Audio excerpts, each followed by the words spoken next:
Hello and welcome to a new episode of the Game Informer Show. I'm your host, Ben Hansen, joined by Andrew Reiner. Guten Tag, shalom, Indeed. good day, hello. Keep on going. Cool stuff. Jeff Marchiafava. Hiya. We call him Jeff for short. And then we have Matt Burtz. What's up? We call him Burtz for even shorter. We have a hell of a show, you guys. We're talking about Ghost Recon Wildlands. Three of you have played a lot of it. Burtz has reviewed it, thought a lot about it. After that, we're talking about Mass Effect Andromeda. Reiner, you have played for sure the first couple hours. I could talk about through the first official planet, but I'm Okay. about 25 hours in now. All right. Fantastic. Looking forward to those impressions. That comes out next week. Well, tomorrow for EA Early Access. What the hell's going on anymore? Then we're also talking about PAX. Dan Tack was over there roaming the show floor, so we're going to get the highlights from him. We're also going to talk about Elder Scrolls Legends. It's everyone's fantasy. I mean, when they think Elder Scrolls, first it's Engage, and then it's card games. So we're going to talk all about Dan Tack's thoughts on that collectible card game. And then we have some great emails, and then the back half of the show. You know, remember last week, Reiner, when we talked about Breath of the Wild and we just gushed all over it? It was a real love fest. Isn't that every week? That's every week on this podcast now Okay. because we cannot get it out of our system. But it's a game. The more I play it and the more I think about it, it's like this is an important milestone. Like this is the most exciting Nintendo game I feel like since Super Mario Galaxy, and it's worth talking about more. But people have heard our thoughts about it. But what if we roped in some game developers and got them to share their thoughts on what makes it special? What? They play games? Yeah. Not only do they make Not games, most of them. Wow. it's tough to find the time. But back half of the show, we have a fun developer game panel. So we have, just to explain why these people are shoved in the same computer together to talk to us about Breath of the Wild, Jake Rodkin from Campo Santo. Nice. So Firewatch, key part of that team. He did like the world design and layout for Firewatch, so he has a good sense of how to create a good-looking natural world. Also shook up Telltale's formula because he was the co-lead on The Walking Dead, so he knows about shaking up a company's formula, right? We have Jake Kasdal from 17-Bit. Nice shirt, by the way, Burtz. Oh, yeah, I'm repping. There we go. So he's from Kyoto. 17-Bit, they made Skulls of the Shogun. They made Galaxy Z. He has a long history in art direction and has a nice perspective from the Japanese side of things. He worked on Rez, Space Channel 5, crazy past with that guy. We have Aaron Lindy, who's an odd man out, but he's a writer, worked on Battleborn. Now he's at ArenaNet. He wrote for Shadow of Mordor, so open world writing pedigree coming into Breath of the Wild. Okay. Interesting angle. And then we have Ken Levine because it's Ken Levine. Sure. Some indie guy, right? Right. You got to throw one in there. You have to. And he has a lot of thoughts on Breath of the Wild, including this right here. Whatever that ineffable Nintendo quality is, they've brought that to this, and they've sort of said, yeah, okay, we're on the scene, and not only that, we're going to do it better than pretty much anybody has ever done it for our first time out. So stay tuned to the back half of the show to look forward to that. Settle down, Ken. Holy cow. Come on, everybody. For now, Ghost Recon Wildlands Yeah. came out last week. Burtz, you sunk a lot of time into this. I know it was a game So that much you time. really wanted to get the full picture of and not rush a review out. So what'd you think of it? It's pretty good. It's an interesting evolution of the Ghost Recon brand, I think. Okay. You know, it's always been sort of you had little micro sandboxes that you were playing around in. So you had the space to make tactical decisions, but they were really discreet, and you'd move on from one to the next. This is the biggest world I think I've seen in a shooter ever. What was the last Ghost Recon game? Future Soldier. Okay. That was like 5 years ago. Remember, that was the one that started with a horrible E3 demo where those four dudes turned into an invisible caterpillar when they got on each other's back. Oh, God. The Human Centipede. I Yeah. think. Yeah, is that they what made- call it? they Yeah, expanded I think. At upon least that it was idea. invisible, though. So. Wasn't there Yeah, some it was free-to-play invisible. version as well? I could've Yeah, sworn they but experimented that's with that. like older stuff, that Okay. was based on the Advanced Warfighter generation. Gotcha. So Like now they're Ghost going Recon open games. world, and not just open world, but the most open world Ubisoft's ever made. It's big, man. Yeah. I mean, it's up there. And the game just kept going. I can't think of another shooter I put this much time into for a Really? review. Like Yeah. how much are we talking here? Over 50, 60 hours. Jesus. Yeah. Is it fun? Yeah, I liked it. I ended up Okay. liking High it. pitch, high pitch, but yes. There are caveats. Yeah, there are things that, a lot of quick fixes that would make this game a lot better if they're going to do a big patch. Okay. I think there's a lot of easy things to fix in this game. Yeah. And then there's just some other stuff where, I think you need to bring creativity to your problem solving in this game. If you just do the same thing for every single outpost that you take, it's going to get boring. You're solving everything with a bullet. Well, yeah, you're still a tier 1 soldier. No, of course. We're tier not one. giving hugs here. So you played with Jeffem and Reiner, right? Jeffem Reiner, JV for a lot of it, yeah. God, JV. What Yeah, was this is wrong? the basic squad here. This is where we were having like JV was more of an a lot of fun. antagonist. Yeah. Okay. I'm as helpful to you playing Ghost Recon as JV was right now. Yeah, basically. Okay. Yeah. You're better because you're not blowing up our helicopters and Well, what did stealing he our do? rides. How did he blow up a helicopter? What happened? He called down a mortar strike on it when we were out in the middle of the desert, and then he took the one motorcycle that there was And just and took drove off. off and left us there. That's pretty good. It's really funny. The game keeps track of like how tactical you're being. And I finished the game with 100% tactical. I was really proud of that. But JV's was like down in the 30s, I think. Wait, what does it mean 100% tactical? Like you can play the game like Rambo if you want, or Okay. like a crazy mercenaries just drop on the base and guns start firing. Or you can be very strategic about the way you're moving against bases and use stealth. Like Let me plan your attacks. Okay. close your eyes, Hanson. Let me Please, paint yeah. a scenario for you. Please. Picture Jeff Marchiafava, So handsome. Bertz, JV, and I moving in on a small encampment, this hostile territory. Hot. Sniper towers, people looking out over every little angle. Bertz is lying in the grass. Mhm. I got the drone up. He sends up the drone. He's spotting people, tagging them for us so we know where they are. And then all of a Communicating? sudden, A lot of team the alert chat? goes off. Oh, no. Bertz, who's been taking 2 to 3 minutes to take things, says, "Who the hell did that?" No one owns up. But Jeff Marchiafava and I are laying in the grass next to him. Naturally. Yeah. JV Gwaltney out there already shooting guys, trying to get to the objective point. Not a Team player No, at all. just blowing it. So he's just the mad dog on this A team. Just He's running the right Leroy in. Jenkins. Okay. Can You the know, game, like, you- yeah. Yeah, and then all your tactics are thrown out. I'm sitting up there like marking, okay, we can enter the base through this side, door that I don't know why there's a side door in a fortified base, but let's use it, Sure. and let's disarm the alarms before we go in. Nope. JV's just running gung ho right at the. And playing Sirens with these two, blaring, playing with these two- reinforcements coming in. Just yeah, I saw like how tactical you could be, and I think that's a real strength to this game. Of like, wow, we can be silent assassins in this, and really kind of quickly kind of take down their defenses and get to our objective point, and they don't even know we're there, right? Whereas with JV, as annoying as that would be, it also added a different element of fun, right? No, it where, does. It does. It's fun too. The game you can goof off in it with Okay. 4 people and have some. where I mean, good it does become. It adapts dynamically where, like you said, they're sending in different troops, different helicopters coming in left and right, and that's fun too. Where the objective's blown, but at the same time, the action gets upped a little bit, and we still find a way to solve it in the end, right? Does it feel like a more tactical co-op Far Cry?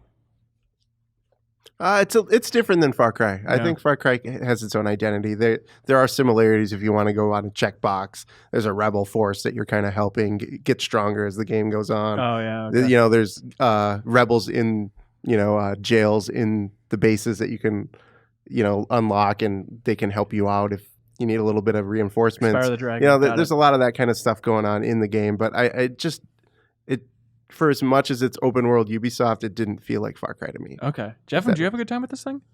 yeah, I enjoyed what I played with these guys.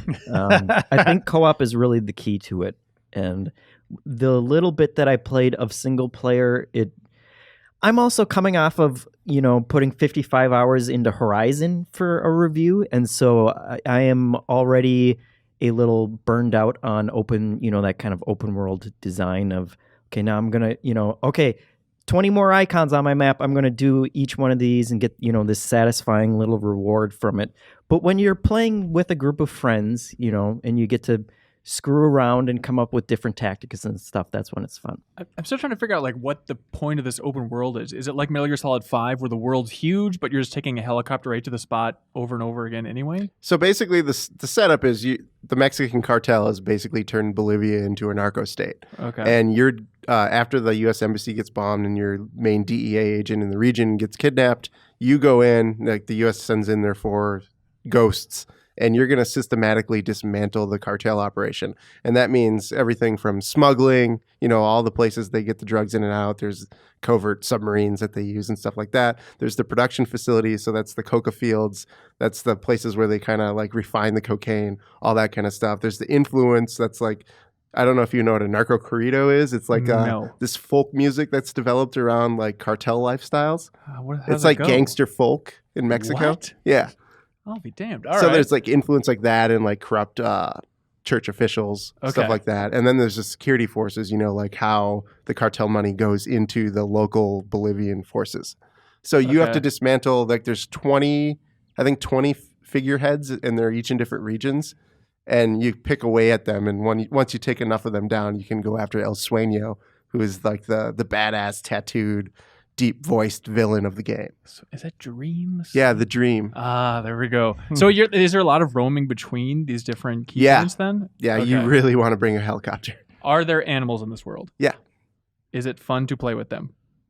They're kind of just more visual. It's not Yeah. Far Cry-esque. You're not hunting to make Right, a right. wallet for your ghost. Okay. So this all sounds pretty good. Yeah. Do you think the Ghost Recon fans are going to be pissed? Are they already? I think some are definitely. Change is always hard for fans that have gotten really used to a particular play style. But I think there's enough of the Ghost Recon identity there for me, someone who's played every single game in the series. And I mean, I own Ghost Recon t-shirts. I'm invested, I think there's enough of that identity there. I do think they can do some refining to the highest difficulty level to make it more Ghost Recon. Okay.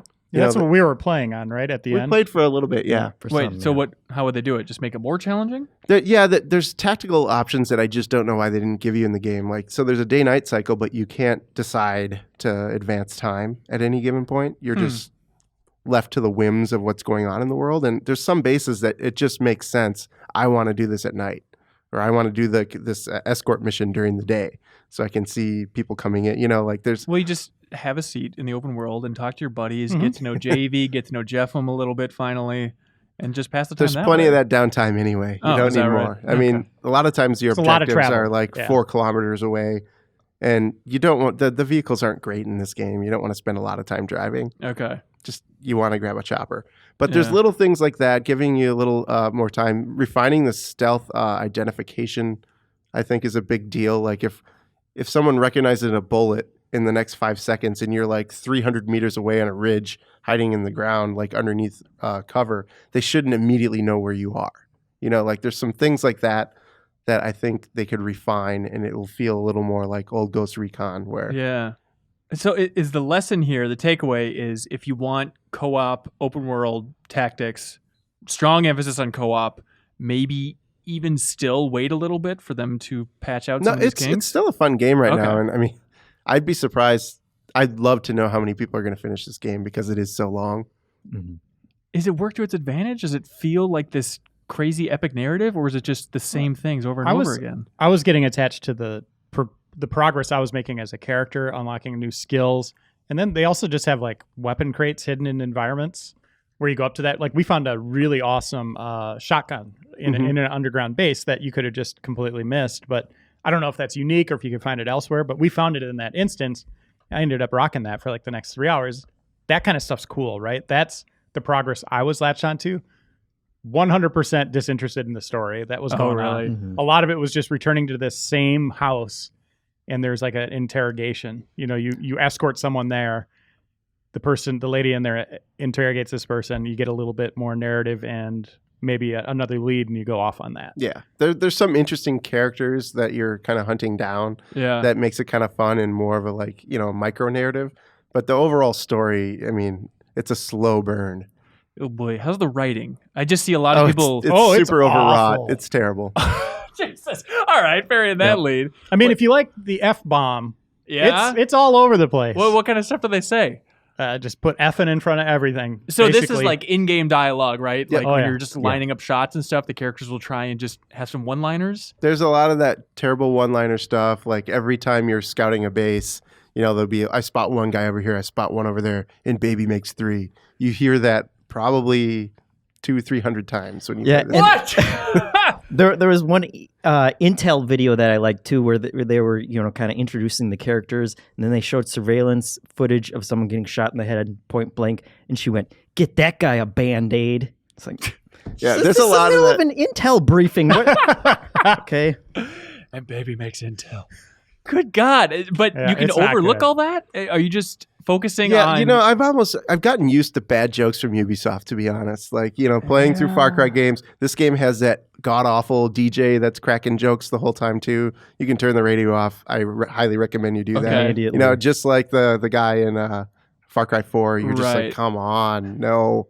No, steep, no, Yeah, no more. You are not Rockstar. Quit trying to be Rockstar. Right, they're, right. They're cynical parody of American culture or global culture. Right. They know how to do it. Ubisoft, for being as global of a company as they are, Yeah. that's not their strength. Is it an interesting setting, even if they don't handle it in the I most delicate love the way? setting. Okay. Honestly, I love it. Every region is very different. It's a very biodiverse country. Okay. So you're going from like rocky mountains to jungle mountains to like swamp territories to these arid salt flats that are really unique that I've never seen in a game before. Huh. Coca fields that are kind of rolling up hills. It's a very diverse territory. And the game, if you're playing on PC and you're using that NVIDIA Ansel, you can catch so many gorgeous shots. Huh. I'll be damned. Yeah, I was impressed with the scale of it for sure. Mm-hmm. Like when JB would take our stuff and you ended up having to run up all the way up the mountain, like a mile. It's like, wow, this is huge. Mm-hmm. Like they really didn't cut back on just a little round going over it. It's like you really do feel like you're scaling a full mountain, and you really don't know that when you compare it to other games until you're actually there, and it's like this is significant. Yeah. Way bigger than stuff in Breath of the Wilds and other games like that. But Yeah. yeah, it's cool. Like Bert said, a lot of variety in that terrain too. Jeffem, is there any chance you'd ever go back to this game? With co-op partners. Okay. With I'd the still- right I'd still partners. keep It on really is playing, better. sure. You can play single player, we should say. You Yeah. have AI Mhm. squad mates. The same story, I take it. It's not a separate Same mode. exact story. Okay. You want to soup up the sync shot ability immediately if you're playing, because that Soup up allows the sync shot? sync shot is like where you can mark 4 targets and they're ready to be shot, and as soon as you shoot, they'll take down their targets. Gotcha. And it okay. really helps clearing out bases. You can kind of sit back and pick away the elements that are a little bit further away from the other soldiers, so Yeah, they don't yeah. notice the dead bodies. All right. It's a really strong tactic, but you miss out on the fun of like you'll never be able to sit on a 50 cal on a chopper, or like you can't do some of the cool diversionary stuff that you can pull off in this game. Like have one guy drive a Santa Blanca truck into the base because they'll think it's theirs, sneak into the back and like try to grab a target while everybody else is sniping from the mountains that are surrounding the area. And giving directions as they're going. Like, no, Yeah. no, don't go yet. He's facing you. Like, wait a couple seconds. Yeah, those are the great moments in this game, and they're only there for co-op. And Huh. there's a big hook kind of similar to Mercenaries, the Deca 52 or whatever, Mhm. where you have a screen where it shows all of your targets, and then you take one down, and they get marked off or it turns red or whatever. But it's like there's a lot of targets to take down. It's So so big. that's a nice bit of progress where you don't have the narrative, but you do have those beats that you're kind of hunting these guys. Yeah, that yeah. works. Cool. What And- gen are we giving this thing? 825. All And right. I mean, I think it's going to get better with some patches. Like I said, I think there's a lot of easy stuff they can fix to kind of cut down on some repetition, give you more tactical variety. And I mean, bang for your buck for a shooting game, for a single player or co-op experience. Like, there's a lot here. Okay. There's a lot here. Cool. Hey, Jeff, do you want to get the fuck out of here? Yeah. Wow. All right, give us a clap. All right. Serial Vasquez. Hi. Welcome, sir. Wow. You were on the stream for Mass Effect Andromeda with Mr. Reiner here. I was for about 2 hours. Okay. Yeah, over 2 hours, 15 minutes. Before Yeah, something like Reiner that. weighs in at all, what was your big takeaway from that stream and seeing 2 hours of Mass Effect Andromeda? I am cautiously optimistic for it. Where's the caution coming from? A lot of it just seems like it just seemed like to be moving at this weird pace, and a lot of it was Huh. because we were moving through all of the we were kind of skipping all the side stuff. There were some optional objectives in that first mission that you could skip that we decided to for the sake of the stream. And I think sort of my biggest issue is that once we got into that open world, it just seemed like I'm not 100% sure whether or not that stuff is going to be interesting, because I mean, a lot of this is off of, Horizon and Zelda making that stuff really enticing. Yeah. So I'm, And The Witcher. yeah, and The Witcher, And Ghost Recon Wildlands. Oh yes, all the great open world games of the last 2 years. But I'm just wondering how much of that stuff I'm going to end up actually doing, and how much of it is. At what point I'm just going to be like, I'm just going to drive from this one place to this one place, and everything in between is just kind of filler. It's interesting you say that, because you're skipping all the side stuff, it felt like it had a strange flow. Does it feel like the game expects you to really take your time and soak in all these planets and do all these different side quests? They give you, I mean, there's a critical path that's always there, right? Like you can just do this, and I don't know how long that would take you to do that, but there is so much stuff that's right in that path that is secondary, where you could be running to this objective, but it'll be like, well, what's that over here? Okay. Like you see it out of your periphery, and it's like that could go off onto another 2-3 hours of exploration and gameplay and combat and leveling. Does it pay off? Is it fun? Sometimes, Is it worthwhile? Yeah, sometimes. I don't think it's doing the diversionary stuff to the level like The Witcher. Nothing does, right? Like, but I think it's up there with other open world games like, the Skyrims and stuff like that, where, it does all feel like it's part of the same experience, right? It doesn't feel like a lesser quality necessarily. It's just not. The Witcher takes narrative, a really nice narrative, and then they give you like a book within a book, right? Yeah. With those other side chapters that they throw at you. This is just another little wrinkle or a paragraph thrown into that that can up your understanding of what's happening. Like there's a lot of interesting lore in this game. It's interesting you bring up Skyrim though, because like I feel like that is the prime example of quests that are often just filler, and I feel like the quest is go here, get this thing, come back, and then you're done. All right, cool. But there's a lot of that in this, by the way. Yeah, right. You're going to see that. Do they sort of divert? Do they tell you that stuff? Like, because I know Horizon specifically has a thing where here are all the tiers of quests, so you can know how much of it to ignore if you're trying to mainline it. But I guess I wonder, like, will I know ahead of time what I'm getting into when I start a quest? Yes, and that comes very simply from the way they have the missions organized. When you go into your menu, there is a blade that comes up for your missions. Like an Xbox blade? It actually is a lot like an Xbox blade. That's the I kid future. you Going not. back to the Blade UI. Got it. Microsoft just didn't know. 600 years in the future, here it is. But it's categorized into like critical path up top. You have your character stuff, and then you have multiple tiers of secondary stuff. So that stuff that falls into the secondary, is not going to be heavy on narrative, right? It'll be like, hey, I'm at site B of this camp. They were making this secret weapon. The parts are missing. Go find the parts. You know what you're going to be doing. It's a fetch quest. You're going to find those things. You're going to retrieve them. You're going to put them there and see what happens, right? That's not a big payoff. Whereas there's, I can't go into this yet. There's some other stuff in the game I can't talk about due to the embargo at this point, unfortunately, that we can get to next week. Yeah. But there is some surprising layers to even that kind of stuff. I can't go into that. That's fine. Here's what I'm imagining. Bertz, I think you're with me on this. I imagine starting to play this game and then spending hours just debating in my mind, does this feel like Mass Effect? Is this the Mass Effect world? Does this just feel kind of like the B team? What does it feel like? Does it feel like a full embrace of going back to the Mass Effect universe in a different galaxy? Right, which is weird because like this is BioWare making it. It's not like Gears of War 4 where it's a different team and sort of the entire... It is a different team it? to a certain degree. Yeah, it's Montreal And kind of different taking it tech. over, but Yeah. some of the same leads still from the Edmonton studios. Right. So there is a lot of the So- old blood still around. Okay, but it is sort of admitting that feeling of like this is someone else trying to take on this behemoth. It's a fusion. Okay, all right. My early takeaway on this is it feels like an amalgam of Mass Effect 1 and 3. Now, I haven't done the companion missions yet. That's a big part of this, right? Where that was the best part of 2, where you got to know your characters and do those individual little stories. Have not done that yet. So that could be where some of that Witcher stuff comes from. I don't know that yet. But it does feel like we're resetting, going back to a whole new thing. That kind of awe of exploration is back. And I think it's even greater than it was in Mass Effect 1, where when you stepped into that universe, Shepard knew what was going on, right? Mhm. She or he was comfortable with, the lore and all that stuff. In Andromeda, you are stranger in a strange land. So like when you go up to something, you don't know what it is. It doesn't have a name yet.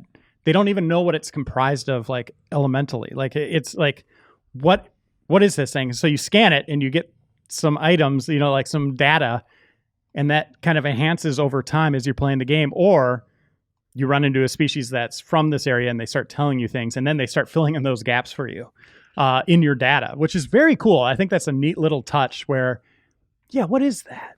Is that worth noting? You know, your characters are even kind of interacting that way. Like, should we be worried about this? This looks like it might be 300 to 400 years old.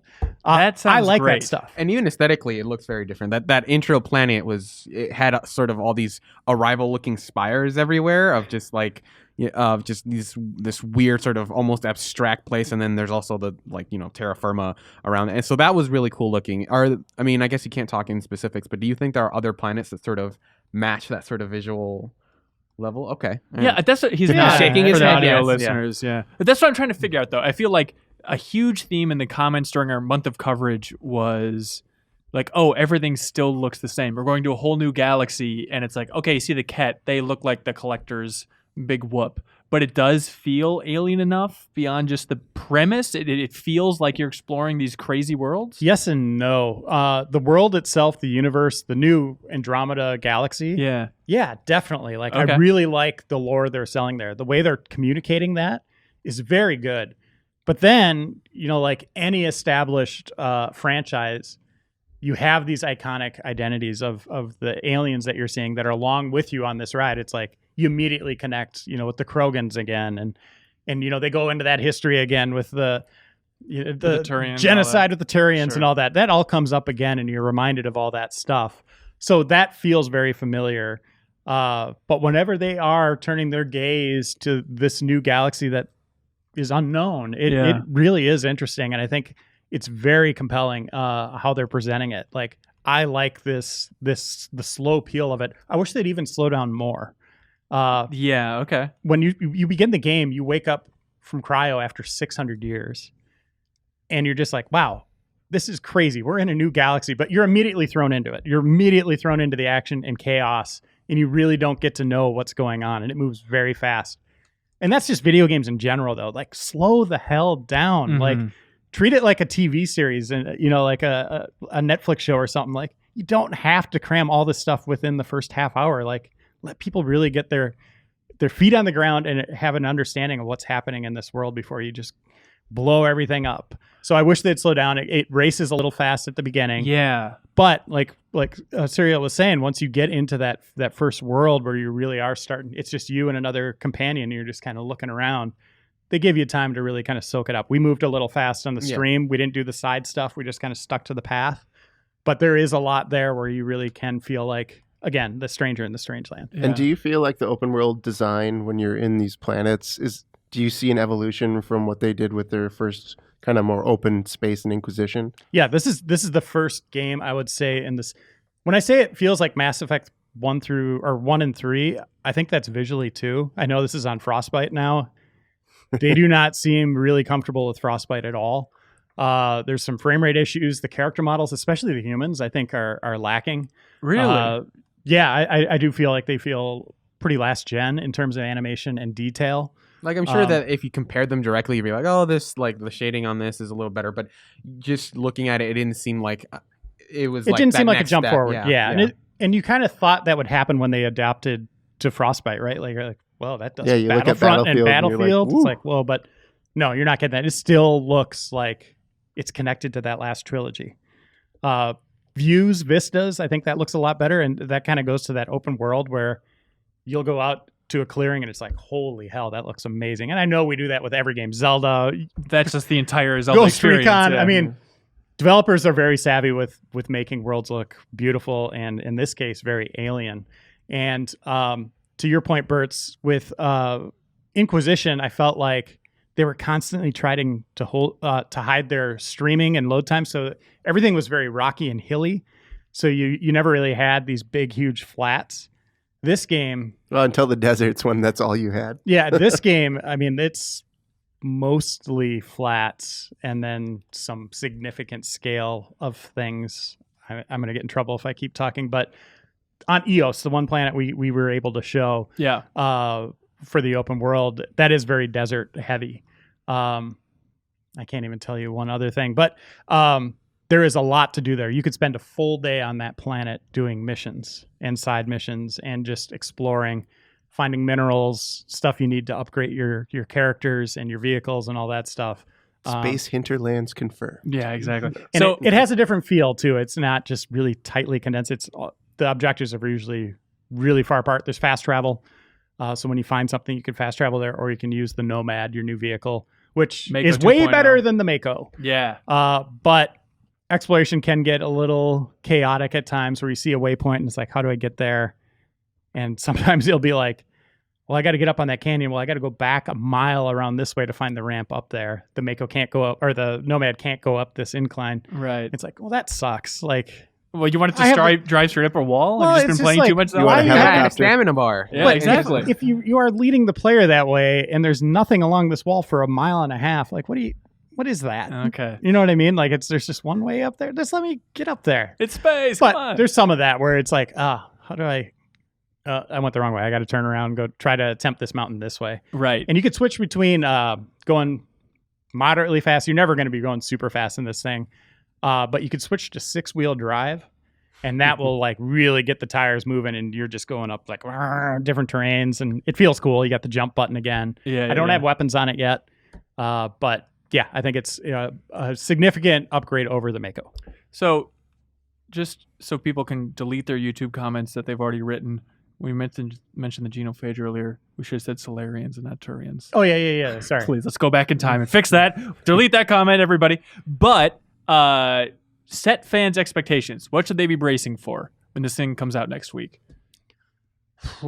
I would say, expect a continuation, pretty direct continuation from Mass Effect 3, not narratively, but that experience on your new console. And I mean, everything I've done in there feels very Mass Effect-y, right? Like there's nothing that's really surprised me, like, this is a major evolution, or, like, I can't believe they did that. It's all very established. They're not taking a lot of chances in gameplay design, or there is one thing they changed. You now have auto cover where you just immediately snap onto something.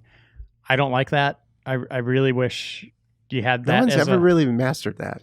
It must be tough. really tough. and there's things where, like, if a companion's already in cover and you want that cover, they won't move for you. Oh, really? I always kick people But out of their spots. I in know Mass that Effect. sounds like, well, just go find other cover. Sometimes there isn't other cover. It's just like you're standing in a corridor. It's like, well, all right, I'll just be the bullet sponge and we'll reload this. But just stuff like that. Just why did you change that? Like, it seemed, if my memory serves correctly, it worked really well in 3. But whatever they did in this one, it's not really clicking. Interesting. So combat a little iffy at times, but the biotic powers are fun, and companion AI seems pretty aggressive so far. Like, they're not just hanging back, letting you kill. They'll go for the kill. Yeah. I like it. Cool. I really like what the beginning sets up in terms of narrative. Like, I'm fully invested. Well, people might be upset that we talk about Breath of the Wild so much, but we're going to be talking about Mass Effect a lot because next week we'll have Joe on to talk about his review. Reiner, I'd imagine you'd be coming back for that. We'll see how it goes. Then the week after that, this will be March 30th for that episode. We're kicking off our game club for Mass Effect Andromeda, and we're trying to figure out exactly where to stop for that first episode. Do you think it makes sense to just to say the first planet and then that's it, Reiner? Well, yeah, you're doing it on the 30th. Yeah. I think maybe you could go up through the second planet. Okay, we'll lock it down and let Yeah. you know next week for sure, but somewhere around there. So 30th, first episode of the Game Club. So if you want to, play along and send feedback into podcastgameinformer.com, join the larger discussion. We look forward to that. Cool. Sounds interesting. It's very cool. More news next week. Hey, Surreal, thank you so much for popping in. We really appreciate it. Always love being on. You really did a great job. Would you mind swapping out though? All right. Okay, bye, Fine. buddy. Oh no. As Yeah. Jeff Ackervick would say, Oh, here we boy. go. Okay. Here we go. Big Dan Tack here. That's right. I poured it in here magically. Welcome, sir. Good to be here. You were just at PAX. I was. Let's take it down a notch. Okay. Let's talk about this show. All right. What'd you learn Well, about the game industry? Oh, okay. Not that Northeasterners are really scared of snow. Oh, is that right? I gotta Everyone tell was just you, worried. even by Minneapolis standards, it was freezing, like very cold. And the worst part is because, PAX has all the metal detectors and stuff. They've had that for like 2 years now. So like you can't go in without getting scanned and bag checked and everything. The lines outside were crazy to get Oh, in no. during this. And it was, like I said, it was really cold, like biting, windy cold. And But he was cosplaying as Naked Raiden from Metal Gear. You know, like that made it extra cold. that was just silly, man. Arsenal Rear. Yeah. So on the game side, Yeah. I guess the biggest surprise of the show for me was Quake Champions. Really? Yeah, that's Yeah. exciting. Positively. That's good news. Yeah. I was extreme. I'm not afraid to say I was extremely skeptical of that game based on what we knew. But after actually playing it, I was really pleasantly surprised. What is this Bethesda trend of everyone being so skeptical and then it comes out? It's like, well, turns Well, out. I mean, we're there's a deluge of arena shooters coming out, like hero-based shooters. That's all we have, like Sure. left and right. And I'm like, okay, well, whatever. Here it is again. It's going to be like Quake, but like Overwatch, right? But no, it's really like Quake. Like it has hero abilities are there, but they're like more of a, I don't want to say afterthought, but they're very downplayed. And it's all about the core action, which is super fast, super precise, old school weapons in your face. It's good stuff. free to play. So they're doing the sort of the old school Smite model, which is free to play and you can unlock stuff as you go, or just buy everything by buying the game. really? Yeah, you'll have access to all the champions if you buy it. Yeah. Oh, that's interesting. Do we know? I think last time we talked about this game, we were still a little confused about who's developing it. Id was No, overseeing it's it. been doing it. Yeah, it's doing it's Yeah. It is 100% id. Yeah. Really? Yeah. Yeah, since E3 we knew that. Oh, geez. I could have sworn there's still confusion about that, about who was doing on the ground doing development. But wow. Okay. So they seem to be completely on the right track. I mean, if that's what you're looking for, right? Yeah. So I'm my only question there is like, are people still looking for that core Quake Unreal Tournament experience today? And I guess we'll see. I'm glad that it does separate itself from other. It's not just like, oh, here's your character, here's your abilities, go with your loadout. You pick your weapon, so you can like. I'm a shotgun user, so that was my deal. And yes, you have these really cool abilities. They're strong, but there's some skill-based stuff. Like I was playing this character called Nyx. So every few minutes, I get to use my special ability, which lets me go invincible and invisible, and sort of set myself to try to get spawn on top of a person. And if I do, it kills them while I'm like hiding in the shadows. What the hell? Right. But it's super fast. Like it's Okay. crazy fast paced. And with all the old school Quake power ups, like you're grabbing armor, you're grabbing health, you're picking up weapons in the level, and you're fighting over the core power ups, which are now highlights on the map. So you don't have to memorize it. You're like, oh, the quad damage is going to spawn. I got to get over there. And this is still PC only? PC only. for now. Okay. I did ask about console, but they said it's going to be tough to make that happen. And in terms of maneuverability in the arena, obviously a lot of bouncing around on platforms. Sure. Does every character have that ability to reach everything, or are they creating like certain arenas that like maybe you want to have someone that can There was hover a little longer? or- Yeah. You know what? I couldn't tell that after just the one game, sadly. But there did seem to be, there's significant verticality, and it really, really felt like playing old school Quake, which was That's cool. very, very refreshing. Yeah, good to hear. How does it stack up against Lawbreakers, Cliffy B's new game, which is also very much in that vein? Right. It is in that vein. It's not exactly the same, but it's the same ballpark, right? Another again. Dan, by the way, hero-based that's the arena shooter. first time in the history of the podcast that I got you to agree that two games are kind of like each other. Every Well, other they're both time, arena shooters, right? Okay, I all mean, right. And let's not even get down this road because we could spend all day arguing Here about, we go. about Horizon's just like Zelda. Just And, we're not doing that. Uh-huh. Okay, sorry, you were saying about Lawbreakers. Right. I wish the best for that game too. I just think that space is super crammed, right? Like it's crazy. Like yeah, it's going to be tough to see who can break through that. You've got all the annual shooters combined with now this new not new, but like character-based shooter at the same time, and it's just like you can't play all the shooters. You're going to pick up one and go with it, right? So Just Battleborn. right. And actually Battleborn's a good example of something getting left by the wayside because of just how many choices there are out there in this sort of same market. So what is also, that game wasn't very good. You got to at least be kind of good. what does it was Lawbreakers not. bring to the table? What do you think it might be their corner of the market? they're going for the core audience too, like the core shooter audience, and at the same keeping things gritty. And again, they're playing up that whole gravity thing, so you can do lots of cool stuff with gravity in that game, flying up and down walls, shooting through gravity pockets, and really impressive flips and swirls, which I'm sure will make for great gifs on the internet. There we go. Again, it comes down to market Still say saturation. GIF. Yeah, it's a GIF. I wanted to pronounce it. I say that too, but for the podcast, I wanted to say it right. Oh, I like it, That's Zach. the, I like that you're going that route.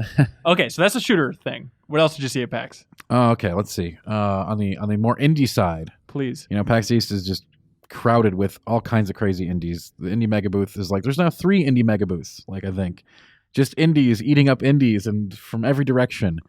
But one of the cool ones I saw was actually an Adult Swim game called Kingsway. Yeah. So it's hard to explain in words. It's like a Windows simulator. You're fighting with Windows, basically. When you say Windows, Right, hang on. So like you're still like killing snakes and slimes and skeletons and going in dungeons and all this stuff. But the concept is that you're actually battling the OS to do these things. So like a snake appears on the screen, it kind of like moves like this, and you have to hit the attack button by catching it, really, like on the screen while it moves. And So this is like that chicken shooter game where simulated chickens running across your desktop and you click on them to kill them? No. Okay. And you've got to manage like your inventory window, the quest window. There's all these windows that are going to be on the screen at the same time. And you're sort of like, it's not like playing whack-a-mole, but you have to manage what you've got up and what you're doing with what you have up. So the screen is just, you're fighting the operating system at the core. You're fighting monsters and stuff, but what you're really doing is battling with this Windows 1990-ish, maybe even earlier Like system. Windows 3.11 or something. Yeah, somewhere we're around talking there. like battling with an old school Windows OS. That's the real fight. That's how it packages this RPG experience. That sounds really clever. It seems like they could really think outside the box and do some crazy Right. stuff. So like the combat was like sort of reminding me of like, the Undertale kind of where you're doing Right. creative things in the same space, but like because they've got this Windows going on, they do some really neat tricks. That game impressed me. And then also from Adult Swim, Battle Chef Brigade. I cannot wait for that to come out. Did you What check is that this? out? And I did not get a chance to check that one out. So you know the Iron Chef cooking show, right? Where you get presented a type of ingredient and then you mix it together and then you present it to the judges and they taste it and they're like, this guy did better, yet you're all using the same ingredients, blah, blah, blah. So they're doing that concept, but the ingredient is it's a 2D side-scrolling action game where you go out into the wild and you fight these big beasts to get your ingredients. And then you take them into your kitchen and it's like a match 3 mini game where if you exceed at that, you're upping the percentage of like success with your cooking. yeah. And then you present your dish after you do these 2 types of gameplay and they weigh in on it. Yeah, I think it looks sounds fun. amazing. And the art style, total like old school 2D with anime, it's amazing looking. Yeah. I think so it it's- looks awesome. Oh god, what was that beautiful 2D Metroidvania game from 2 years ago? God, help me out. Xbox One. Eventually came out on 360. Reiner, you were a big fan of it. With Wait, the which one? owl. Ori? Ori, thank Yeah. you. So it's Ori meets Cooking Mama. That entire thought process was to get that analogy out there. Not really. All but right, well, I'm go glad with that it. was worth it. Yeah. Perfect. That was great remembering Ori. That was a fun game. All right, Jack, that's what we got from the indie scene. What else you got? Sure. Also, sort of that's still sort of indie, right? Like Battle Chasers Night War. Super hype about that one now. Yeah. Now that we're seeing it much closer to release than the last time we looked at it, which is a while ago.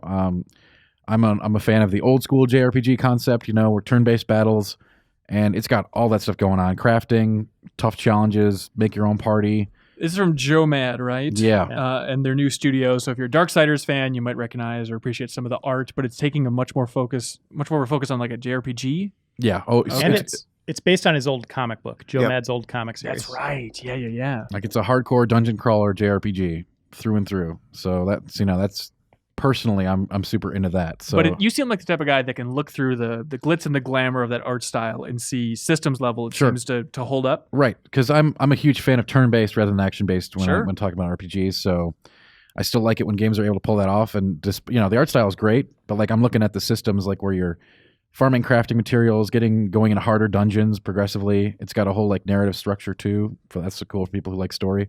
But I'm more interested in like forming the ultimate combination of characters and just driving through those dungeons. Oh man, I can't wait to plow through that entire game. That's Yeah. really satisfying. That's right. Skip story, skip. Yeah, story is get that out of here. Anything else stand out from PAX? Oh, a lot. I got another chance to do Necromancer stuff from Diablo 3, which was entertaining. Oh yeah.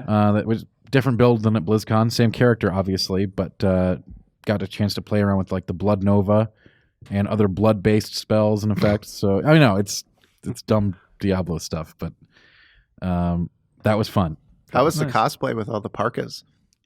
The people who are into cosplay, they don't care, man. They just go for it, right? So I was like, man, it's really cold out here for those divas and tracers, but Was Overwatch just taking over the show? There was a Diva and Tracer like with an eye shot of wherever you were on the floor. Diva by far, I think, was the most. Which version of played. Diva? Yeah, did they have the big mech with No it? no mechs. I saw no Diva mechs, just the pilot outfit and the face paint. Usually. Don't even attempt it then. You're not going to impress me. There was an incredible Reinhardt as well too. Just a towering Reinhardt, just walking through the con space. Of course, you needed people to assist him so he didn't trample over people, but it was great. It was great seeing that as well. So other than cold and a lot of people, was there anything else that defined PAX 2017? I mean, as always, PAX is just a crazy community event. Like, it's just great being out there. I saw tons of Game Informer fans that came to comment me on the podcast, replay, What? everything that we do, Why? the magazine. Yeah, I don't because they like us. That's so I sweet. guess, yeah. So that was really cool. Just running into people randomly while running from thing to thing. Yeah, lots of great stuff. Game wise, those are the peaks. Yeah, I would say so. But of course, there's stuff I missed. Plenty I missed. There was too much to see this year. We should send all of Game Informer next year to PAX. That might be a little overkill. Okay. That would be a lot of fun, though. Did you go to any panels or would be. anything, Dan? No, definitely no panels. I had appointments and interviews pretty much back to back on the floor all day, every day. Oh God. John Drake ruptured his Achilles, right, at the wrestling? He did. Sony's John Drake. Really? I Yeah. didn't see this. Yeah. What happened? And then I got stranded in New He York. jumped up and down in celebration, and it's the most nerdy injury of all time. Hey, But, adults shouldn't be wrestling. Come on, leave it for. well, he was jumping up and down in he wasn't even wrestling. Oh, he was on the Adults shouldn't side. be moving. sit down and enjoy yourself. Damn it, Dan. You also wanted to talk about Elder Scrolls Legends. I did, just because while I was out there at PAX, it released. You know, Hey. boom, hey, it's one of those. We've been in beta for like a year now, and now we're just guess what? We're launched. No, Whoa, this flip is the app switch. where you just read all the books that you can find in the world, right? No, that's a good name for it though, right?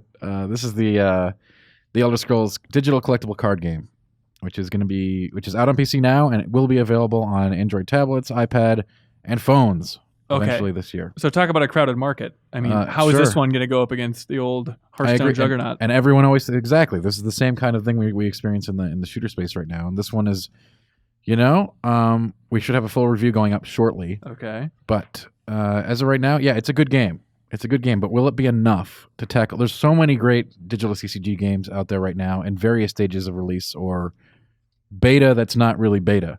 So you got this, you got Duelist, you got Eternal made by the same company that developed this game, that developed Elder Scrolls Legends.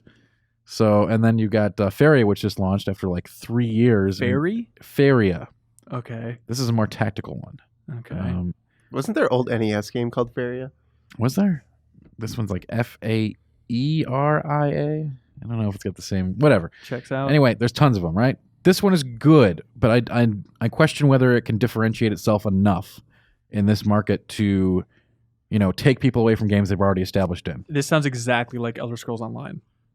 Where it's And- a good Yeah, MMO, but is that Elder Scrolls license enough to really it rope was people for in? online, right? Yeah, it ended up they're- taking So, off. I guess. I mean, that license is powerful. It Yeah. is. It is incredibly powerful, and they can use that. Like they've got their own launcher thing now, so they can use that to promote the game. Sort of like how Blizzard does with all their products. Like, go play Heroes of the Storm, get yourself a skin in Overwatch. Everyone's like, okay, I gotta play that because I need my skin. So I'm sure they'll do some cross promotion kind of stuff like that. The thing about this game is actually I think the mechanics and the feature set are more powerful than the IP itself. The IP itself kind of is the low point of the game because even if you're playing like a bunch of Telvanni guys, it's just like this card looks like an elf, or this card looks like a barbarian. I don't really get the sense that I'm doing anything Skyrim-y. I'm not shouting, or even like the stuff that's really iconic, like the legendary Dragon Priest or stuff like that. It's just like you're just a card that does this thing. Okay, Yeah, but how's the music at the title screen? pretty good. Elder Scrolls theme? Yeah, it's the Elder Scrolls. They nail it on sound for sure. Okay. It's the artwork really. I think that is the point that would get the most flack. It's just like this looks like a generic elf. I can't tell by looking at this card that it's a Telvanni sorcerer that's trying to do X, Y, and Z, and he's evil. It's just like, oh, that looks like a generic fantasy high elf that could be in any game doing anything. So if you're a Hearthstone fan, you're an Elder Scrolls fan, should you Mhm. check it out? Yes. Now, Okay. I think this is a card, since it's free to play, it's pretty generous about its free to play mechanics. It has it's more welcoming, I think, to a player than even Hearthstone. It has a single player arena experience, so you can get the draft or limited play experience without having to play other players. So you can cut your teeth on that before you start doing real PvP. And it has a campaign. It's not a great story, as you'd imagine, What? but it's basically a large extended tutorial that teaches you everything you'll need to know to actually do PvP. So that's good. Cool. Yeah. Right on. What else is going on in your life, Dan? I don't know. What do you want to talk about? I want to talk about some emails from the community. You want to move on to I that? would love to talk about that. Let's do it.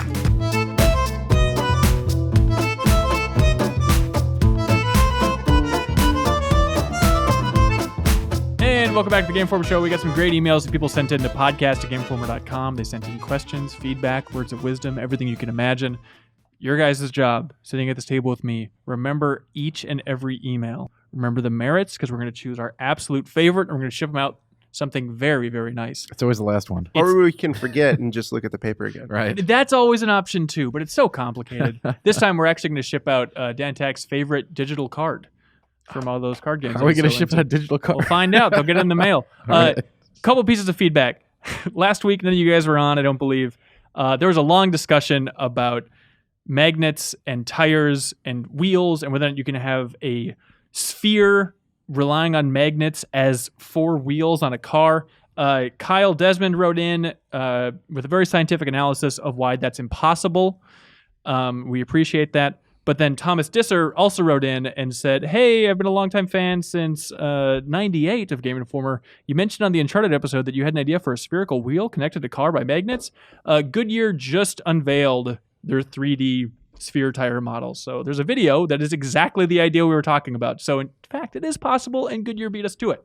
Anyways, that Thomas guy also says, my question this time is, what game studio has the largest imprint on modern pop culture and why? I think Modern. there's 2. Rockstar, I think, is just everywhere. And this one, you guys probably, I know you're indoor kids. You probably don't identify with it much, but Madden has a pretty big. But wait, okay, so Impact. impact So- on modern Right. pop culture. So I'm looking at this Nintendo. different. Yeah, I'm looking at this a little differently. I think without Mario, without Nintendo, there would be no modern pop culture in video games, right? Because they resurrected it from the ashes. See, I look at pop culture as so much bigger than video games, though. You know, like I don't know that Nintendo crosses that sphere. I mean, when I go to a basketball game or see basketball on TV, when they make a free throw, it makes the Mario, Right. sound. Like, Didn't we see Mario at like the Olympics or something? That's pretty.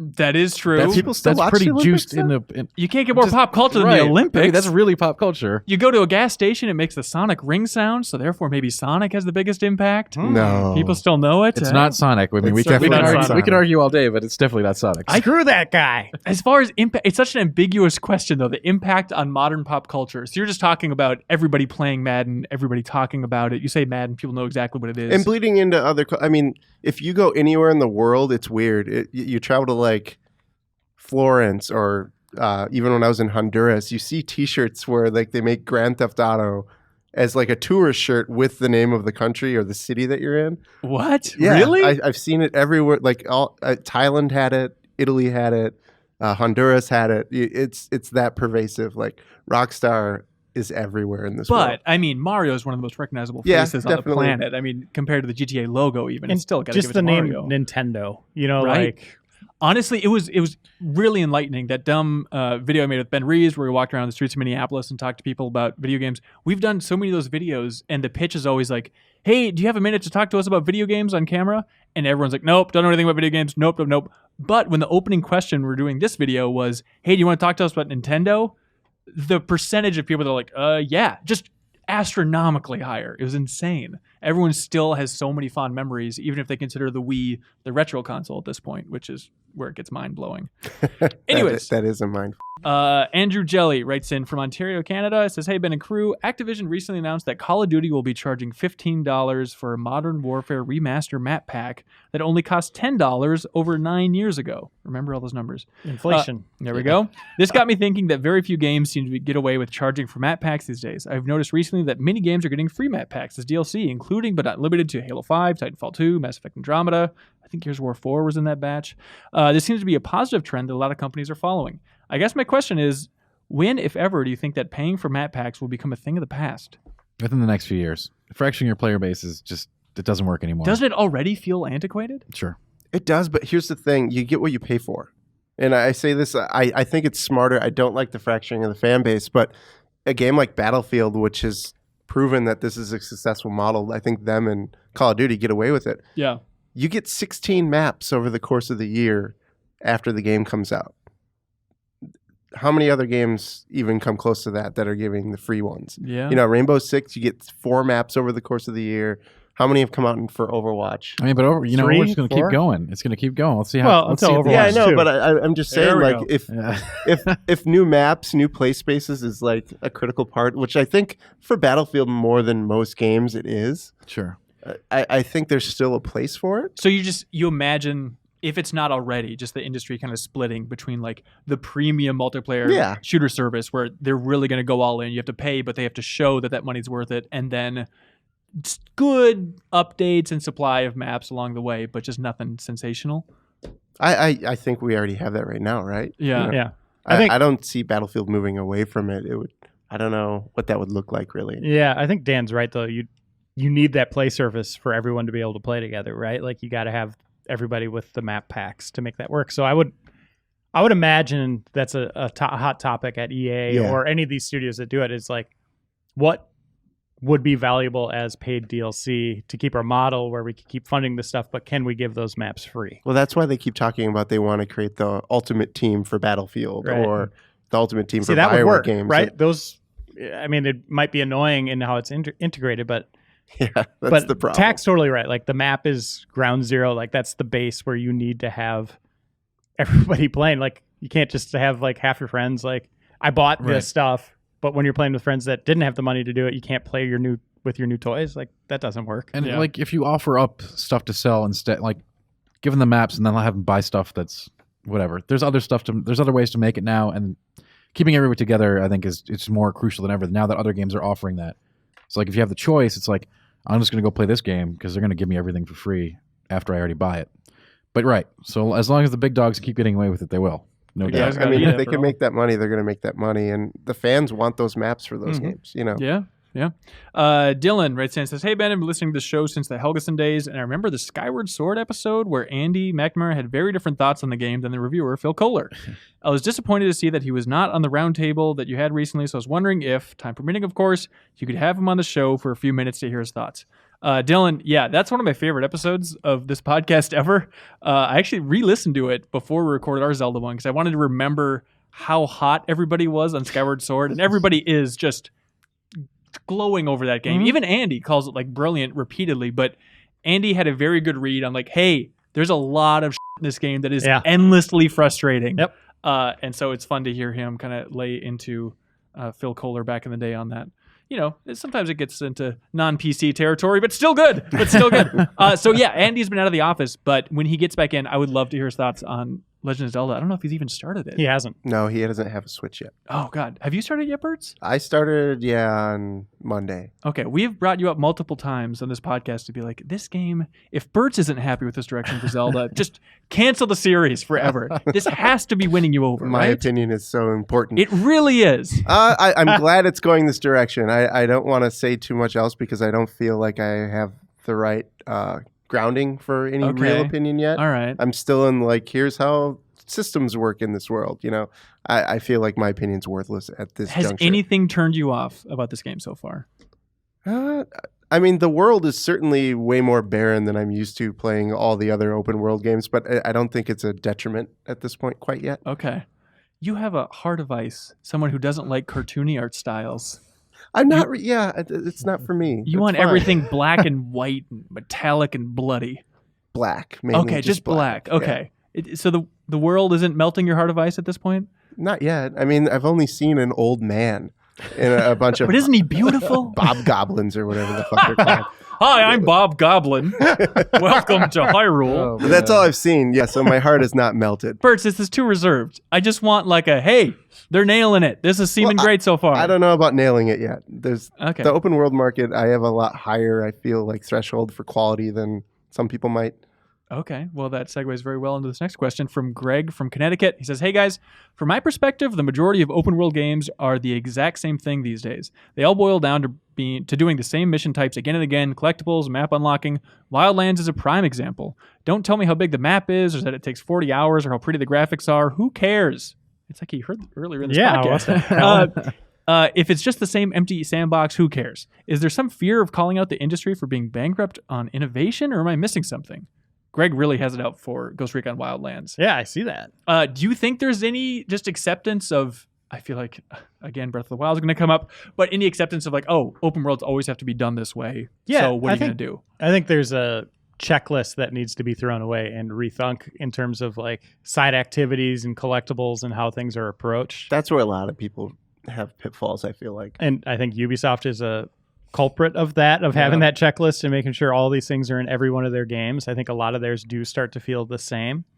I know Jeff Marchiafava, who reviewed Horizon with us, his big complaint was it kind of stuck to those themes too much at times in terms of gathering and how you kind of do stuff like that. Yeah, Mafia 3 had a huge problem with that. Yep. But I think Zelda is the perfect example of scaling back and just letting the player kind of chart their own story and course through it. And, they kind of do away with that checklist. Do you feel right? like critics are harsh enough on games that just kind of go into that same trope? Well, if the game itself is fun at its heart and core, and these things give you more to do, and those things are still fun, I don't think you can really necessarily harp on it. You can call it out for like, I've done this stuff before, but That's it's a very still good. reductivist argument. Yeah. That's saying like all shooters are about shooting people and like, come on, people, come up with some new ideas. Right. Like paint. Yeah, exactly. Good stuff. Let's see. Don from St. Splatoon Louis, joke. Minnesota says, as much as I'm enjoying Breath of the Wild, I would also like to pick up another title or two for a little variety on my Nintendo Switch. Too bad. Do you guys have any recommendations beyond snipper clips that'd be good to pick up for the Switch? Anything on the Nintendo Shop site worth buying? Zelda. Is there anything in You the just shop? summed it up, man. That eShop, have you dug through it recently, Birds? No, I mean, I have literally one icon on my Switch right now, dear. and it's Zelda, and that's I it. would like to check on it years from now to see how many icons you have then. That eShop right now is bizarre. It's like there's not much on there whatsoever. It's It's not like a even Neo Geo game, maybe, or something. There's the only retro games they have is like Neo Geo garbage, where it's like Nam 1976 or some shooting trash. Right. It is a bizarre lineup, and the only categories on the eShop it's new releases and coming soon. Like there's no way to sort by anything else. And like the shop, You don't need is- to sort it. It all That's all fits there on the is. screen Yeah, pretty for much. now, but I hope they improve that eventually. Otherwise, it's just gonna really gum up the works. Ugh. I went and looked back at the Wii U launch lineup, and this Yeah. was considered a huge flop for Nintendo, right? Wii U. But there's a lot of stuff. But I look, and it's like 30 games, and Yeah. a lot of like big AAA games, lot of like Me Assassin's Too, Creed, yeah. Call of Duty. There were hand-me-downs like later after those games launched, months after. But it still has Zombie those. U, baby. This Oh, man. that's a new IP or Yeah. a revisited IP that was made new again on Wii U. Ubi was Nintendo's always super there. shrewd though, and like I don't feel like people really understand how shrewd they are. Like What do you mean? how many people are going to buy Zelda if The there's only attach Zelda rate, on the It's, market? It's it's gonna be like- 89%, right? Yeah, Is it really? Yeah, that's what I heard. I mean That's it's amazing. literally the only thing worth playing right now. Right? Yeah, but to actually get back to Don's question here, Blaster Master Zero, I haven't played it myself, but it seems like people are enjoying that. If you want like a retro inspired game based on the NES game and stuff, did you guys ever play Blaster Master back Oh, then? yeah. Oh, Loved it. yeah. Yes. Okay. Absolutely loved it. Incredible game back then, man. Loved it. All It was right. innovative. Get out of the vehicle. Yeah, that was super What cool. more do you need? Frogs. And then most importantly, World of Goo is out, I think, on Friday. That is one of my favorite indie games. No one way. of my I've favorite never soundtracks. heard that How before. have you not Wait, played really? it Have yet? I talked about it way too No, much? yeah. One of my favorite game soundtracks ever. So that is, if you never played World of Goo, there you go, Don. Play that. Yeah, Binding of Isaac. That's Yeah? this week, next week, Soon. very soon. Yeah, for sure. I With saw it in the new coming soon stuff or section. the newest version of Binding of Isaac. Yeah. And pretty soon you'll be able to buy all the Nintendo games you've already bought a couple times before. Just think. Dantak, you seem flabbergasted. I mean, yeah, if you wanted to play World of Goo or Binding of Isaac, like, come on. How long have you had to do that There's now? a maybe Don's Many never years. played it. Maybe Don's never All played right. it. Hey, All right. we're trying to help them. Yeah. Come on, man. We're here to help and inform people, Dan. Fair enough. Here we go. Are you a World of Goo fan, Dan? That's okay. It's okay. Okay. There's a co-op mode now, by the way. Anyways, Reese Levi from Upside Down, Sydney, Australia, says, what game mechanics do you think could be developed for the Switch's unique features? Every piece of Nintendo hardware, there's always the debate about like when are they really going to take advantage of that? And then they in never this, do. Sometimes they do a little bit. I'm going to be negative here for a second. right. Oh Lord. I'm loving it. Okay, Switch, the big hook is it's mobile and it's a console at the same time, right? It's great. Nintendo does their press conference to finally pull away the curtain, show games, and what's the first thing they show us? A game that doesn't need a damn TV screen. Frickin' 1-2 switch. What are they doing? 1-2 switch Like- was a mistake. We all agree. Well, I know, but like that's where you're like, you should be thinking like this. That question of how do we take advantage? This is the complete opposite. This is just like, May I screw remind it. We don't you, even need a TV. You have HD Rumble to figure out how many things Right, on right, this right. controller.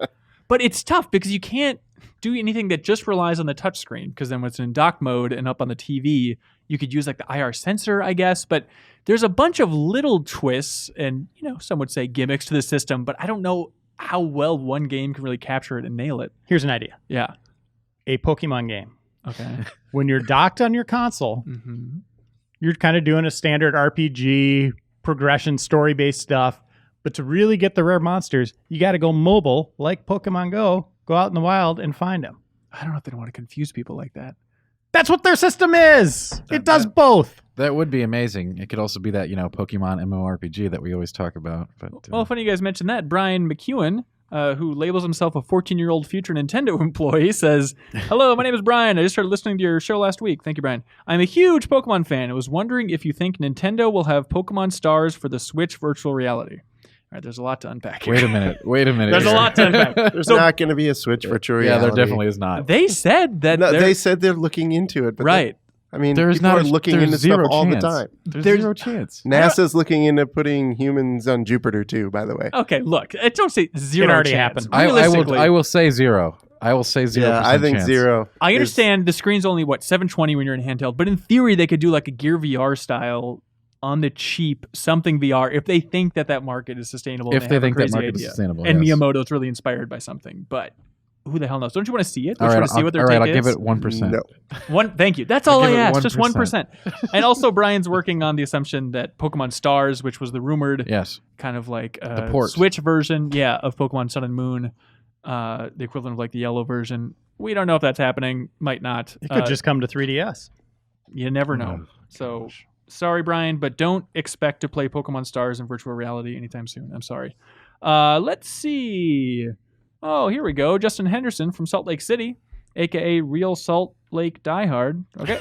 He says, "Yo, GI crew, I'm a big Major League Soccer fan. It's Sunday right now as I'm writing this email, and I'm watching the Minnesota versus Atlanta game. Game was horrible. Since it's Minnesota, I thought, hey, that's where the GI folks do their thing. And it got me thinking, who are the biggest sports nerds in your office? Are any of you excited that your city now has a soccer team?" I think I'm the biggest supporter of a team with the Cubs I don't think because that's it's in true at all. my family blood. Bert's, where you go to bat with like the Wild? Is that what you put up against his Wild Cubs love? and Vikings. I mean, like Okay. Do you have a tattoo? Kato and I are pretty hardcore Vikings fans. No, I do not have a tattoo. Does So- Reiner have a tattoo? Reiner, do you have a tattoo? Hey, you want to see it? He's worn that dumb Cubs hat so No. much that I imagine the C is burned into his Yeah, scalp.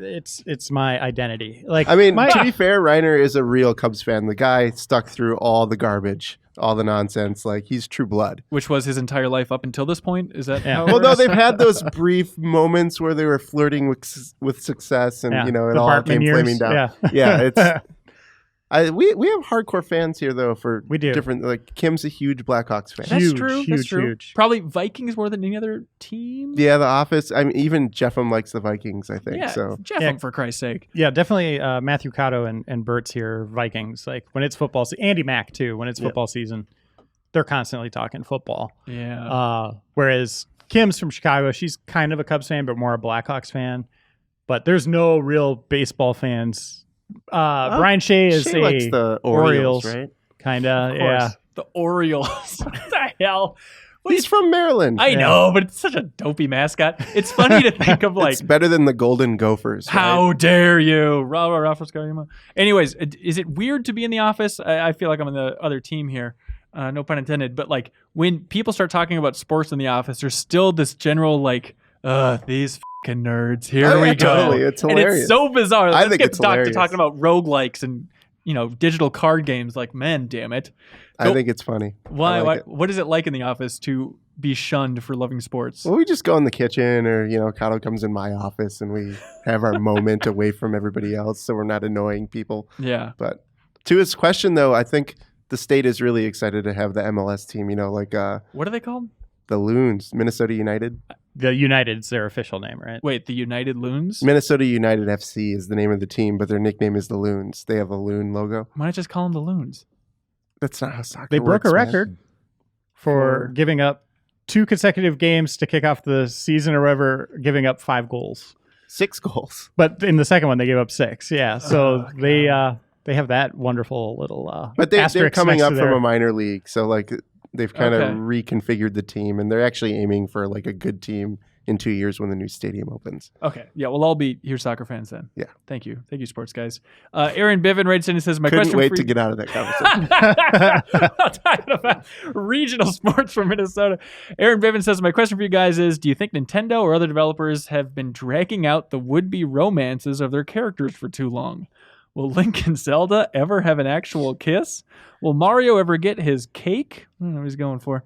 It frustrates me a little bit to see the whole thing play out time and time again without any actual signs of a real relationship. This question just made me laugh because I like the idea of one Zelda fan to be like, when are they going to kiss? Like it's Ross and Rachel or something. Yeah. Have you guys... I can see that hardcore a Zelda hook. fans would probably be waiting for that to happen. It's been a long time coming, right? It'd be something they could do, but it's not like it's constant teases of like, oh, I maybe think- this is the one. Skyward Sword is maybe the closest to them actually sucking face. I think eventually they'll do it. Eventually. That's a pretty big timeline. I don't think so. no chance they ever. I think can. it's just that formula that they never break and just Right. keep repeating. Yeah, they And broke the leave it formula. up to your imagination what happens next. It'll happen. But Princess Peach, where did Bowser's kids come from? Isn't there like some kind of There controversy is. over? It gets very confusing if you dig into that lore. Yeah, and there's it's something up implied a there. couple times. That Peach- lore. I love it. That really lore. deep, rich lore. It's a platformer, people. Yeah. Oh, Stuff's boy. happening in that world. Super Mario Rule 34. Let's see. Zeth from Portland says, hey, GI crew, I went and saw Get Out in theaters recently, which was great, by the way, but the audience was the worst I've ever seen. Constantly laughing and making sounds at all the wrong times, using their overly bright phones, all the classics. I was wondering, what is your worst experience in a public venue like that? Horror movies are always bad. Yeah, horror And movies are, you're asking for it. People are always going to be like, oh, don't do that. It's like, come on. We know, man. A lot of people talk to the TV during horror movies. It's just kind of a natural impulse, I feel like. But sometimes audience participation is amazing. And that's what you want. You want to go to hear those screams. Like, I even saw Jurassic Park when it was released in 3D, and there were people like screaming sincerely in that movie. It's like, what? I forgot that this is even seen as a scary movie, or maybe they forgot what happened. Other than that, I don't really go to horror movies. But what's your worst theater experience? There's 2 that come to mind. One, just the theater being miserable was, I think it was an E3 trip or some trip where we had a bunch of staff in LA where we decided to go see Revenge of the Sith. And we went to a theater in LA, like downtown LA, just this awful theater. The floor was sticky to a point where it wasn't just like a little, like your shoe kind of comes off and it makes Yeah. the sound. It was like, I can't move. Like, There was a skeleton with his shoes stuck yeah, to so it. everybody's kind of like sitting cross-legged on the seats or keeping their feet up on the seats in front of them. And the screen was tiny; you could barely hear it. Oh, And God. this was the first time a lot of those people saw the movie. I was like, "This is awful." Oh. I mean, obviously, it's George Lucas at his the highest point of the prequels, but it wasn't when he was in the zone. And I just felt bad for him. I was like, "Do you guys want to just leave?" And probably at that pitch, like I didn't even have to raise my voice to talk to everybody down the aisle. Yeah. But yeah, it was terrible. God. I loved seeing those movies. I was living in Harlem at the time when the new For Star trilogy Wars? came out. Okay. And the 125th Street AMC was like, it was like everyone opted in on a Mystery Science Theater experience where people were just yelling shit at Oh, the that screen, sounds and it was good. amazing. When Anakin's trying to explain to Amidala like how he feels, and he's like, "I just wish there was a way I could do it." Someone's just yelling, "Use the Force!" That was the best. I recently had an experience where I saw Kong Skull Island, which, by the way, have you seen yet, Reiner? No, Really fun. Really Okay. enjoyed it. Like, yeah, go don't in. spoil it for me. But I will not. Everyone's like complaining about, oh, the character development wasn't great. It's like, it's Kong Skull Island. about a giant everybody. gorilla. Yeah, and the action scenes just nail it. It's super fun. But I saw it with Jeff Cork and Ben Reeves on a trip, and there were people talking behind us throughout the entire first hour, and like as I've grown older, I've gotten more used to the idea, more comfortable with the idea of like, I will tell somebody to shut the F up. But I was on the far end. So I kept turning around to look at them. I was like waving, trying to get their attention, but they couldn't see me because Reeves was sitting directly in front of them. Reeves is just like a statue, just blinking, staring at the screen, does not respond to them in any way. I'm whispering to Cork, like, tell Reeves to tell those people to shut up. Then eventually, about the hour mark, Cork turns around and he just flabbergasted me with how he phrases. He just turns around and loudly in this movie theater goes, "All right, that's enough." That's a dad. Yeah, That's I a guess dad response so. right It's not there. like, please keep it down. That's enough. And they shut up. The rest of That's Kong Skull amazing. Island. It was perfect. But I think I had the worst theater going experience one time, and I'm trying to remember what movie it was. I don't know, years ago in the theater. I'll say it was like Lincoln or something, right? Saw a movie, person sitting next to me. It was a trifecta I could not have imagined. Using their phone a lot, right? So constant blinding light, horrific. Shoes off, socks off, Whoa. cross-legged in the seat. You're not Yeah. supposed to Stinky do that. feet next to you. And Yeah. then the capper on all this, also eating a super smelly soup the entire time. A soup? Yeah, they brought soup to a movie theater, took their socks off, and were using their phone. That's really weird. It was like LEG. I don't know what the hell was going on. The other one, real quick. I went and saw Lord of the Rings, the midnight showing of the first one, Fellowship of the Ring, with Yeah. Andy Mack. We were super excited. We're both big Lord of the Rings fans. Sure. Couldn't wait for this trilogy to come out. We get to the theater. We're sitting down. This is the midnight showing, so we're in for the long haul, right? This is like a 3-hour movie. And the movie kicks off, and the audio's like, it's too quiet. And, it's like noticeably quiet. Like, it should be much louder. Andy is just fidgeting around in his seat. Like, you could tell he's He already hates movies generally. Right? yeah, but he is like audio visual. Like his house, it's just huge speakers, as Yeah. loud as can be, all that stuff. He gets up and goes to try and find someone in the lobby, like in a play, to turn up the volume. He can't find anyone. Like he could have robbed like all the candy if he wanted to. No one's there. So he comes back. He's like, "Nope." I was like, "What do you mean, nope?" And he's like, "I'm not doing this. I'm leaving." And he just got up and left. Holy cow. And you just sat there by yourself? Yeah, I was like, all right, how am I getting home? No, but I mean, like, yeah, he was just like, this is not how I'm going to experience this. As excited as I am, and it's working fine, it's just a I little paid quiet. for it. Yeah, he was just out. That's amazing. Yeah, I was like, hats off, dude. All right, real quick, I want to do mine. Yeah, but please. Mine's like one sentence, so it's okay. Like this one time, I went to the theater to see Indiana Jones and the Kingdom of the Crystal Skull, Brilliant. and that's it. That's it. That was That's the the worst. worst. That was the worst movie experience I've had in my life. Yeah. Did you walk out when joke. the monkeys started I swinging? didn't. I did. It was like watching a car wreck. I'm like, they can't get any worse, right? That They movie's can't not get any that worse. bad. It It is that bad. It It is that bad. No, it was it's not that knowledge bad. thereafter the whole time. Remember, I went with my mom. She's a huge Indiana Jones fan too. We both just looked at each other and laughed out loud in the theater with that line. Like, are you kidding me? I'm on board for aliens, but that line. I could get past the aliens. It's just everything is just. Oh God, It's a 9 out of 10. Ooh, Right? Come on, okay. man. All right, here we Come go. on. Chris from Spokane, Washington ants. says, "Hello, GI friends. I was listening to a recent episode of the podcast, and Hansen said he used the phrase "no juice in the egg." We've always called that a runny yolk. Is egg juice a common Minnesota term? No, I'm just an idiot. Egg I've juice is never not heard a that. I've never heard Minnesota either. term. That said, what is your favorite egg moment in gaming? The only correct answer is the entire game Eggs of Steel, Yep, which we that's- that's had pretty on much it. replay a while back. Metal Gear Solid 4, the eggs. Yes. You just sit and look at an egg cook for And like she 5 minutes. sings the different songs, the elements, the presidents. I think of that every time you get like the dual embryo in an egg, which is once every 2 years, maybe. Yeah, it's a life event. I always think of that Metal Gear I guess I That's really what haven't something is. lived. I don't have like a egg moment in off the gaming. top of my head. I I think we hit jeez. both of them. Yeah. Also, he says this Chris guy from Spokane, Washington says, "P.S. Winlock, Washington is the home of the world's largest egg."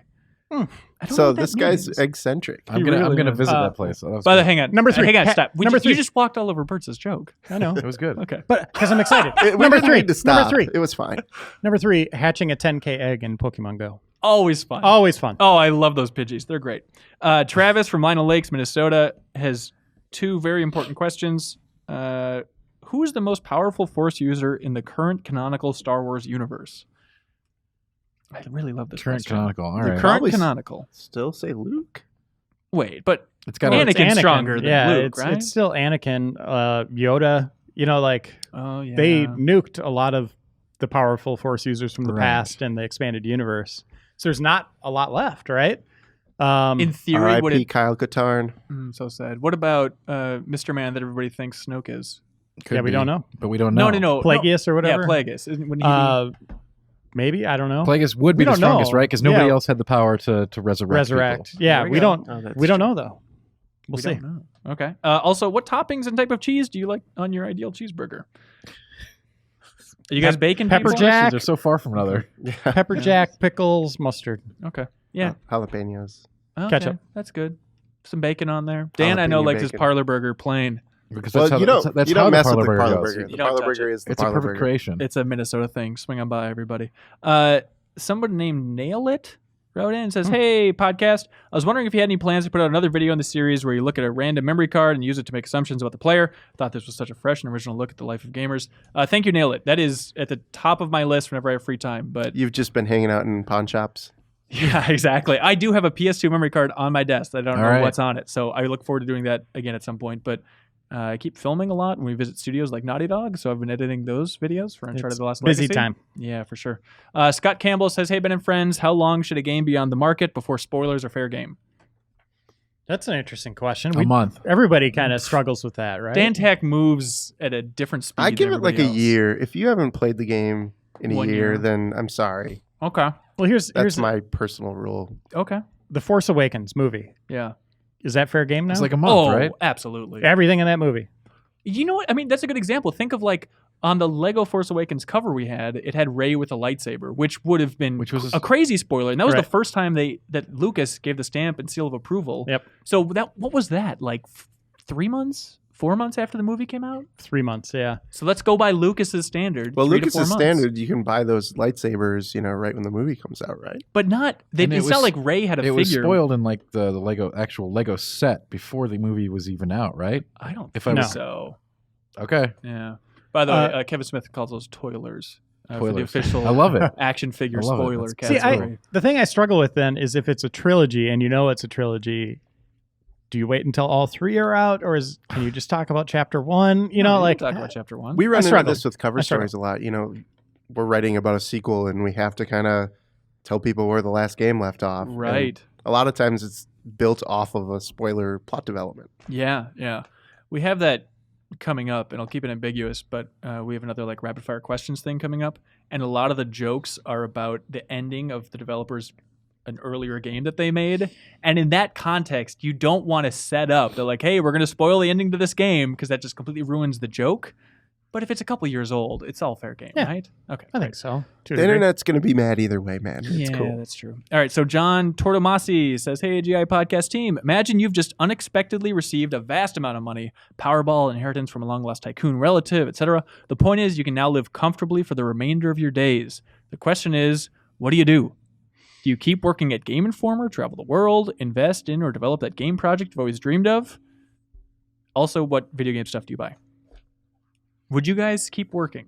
I love my job. I don't think I would Oh, leave. that's sweet. I do too. I'd probably examine the traveling the world stuff while I was Yeah. doing this, though. I So might do ask for a both. little more vacation. Right. Yeah, throw your weight around a little bit more, but otherwise stay at the same job. Yeah, I would create a giant phallic tower and live in the top of it and continue doing what I'm doing. I would buy That's us a new website. Oh, that sounds Oh, great. That would that be is the a- first thing I would buy. I like that idea. If you're a Daddy Warbucks out there, please reach out. It's GameInformer.com, podcast Game Informer. Help me build that tower. There we go. Thomas Disser. Wait a minute. You wrote in earlier. Anyways, hey, GI man. Crew, what is the worst, most frustrating garbage heap piece of gaming hardware you've ever been compelled to try out? Virtual reality. Engage. Oh. Mic drop. Engage. Engage. Not just because of the game lineup, but actually like holding the hardware. No, I remember when they came in and I was in New York at the time and they brought it in the office. I was like, okay, it looks like a taco. That's kind of weird. Like the buttons seemed okay. And I was like, well, where's the, are they digital downloads? What's the deal with the games? They're like, oh no, you pop this off, take out the battery, and then it's back That's here. right. And It's I was like, behind the battery. what are you doing? Oh, And then Why when you would had you to- do that? To talk, you had to hold it sideways. Yeah. It wasn't flush under your skin, so it looked like you were holding a taco up to your face. Like, Wait a minute. The full fact that that bulge, like, thing this made way? it to market is just remarkable. there to was me. a website called like sidetalking.com or something where it was just N-Gage pictures, people using N-Gage in the wild. Oh man. So it'd be like talking into like the antenna of an old cell phone. Like that was how you talked into it. It was like, so you know, the taco is like kind of the Sure. half moon shape. So it was Uh-huh. like the half moon on your face like this. So you talked into the like, yeah, where you'd put the meat in your taco.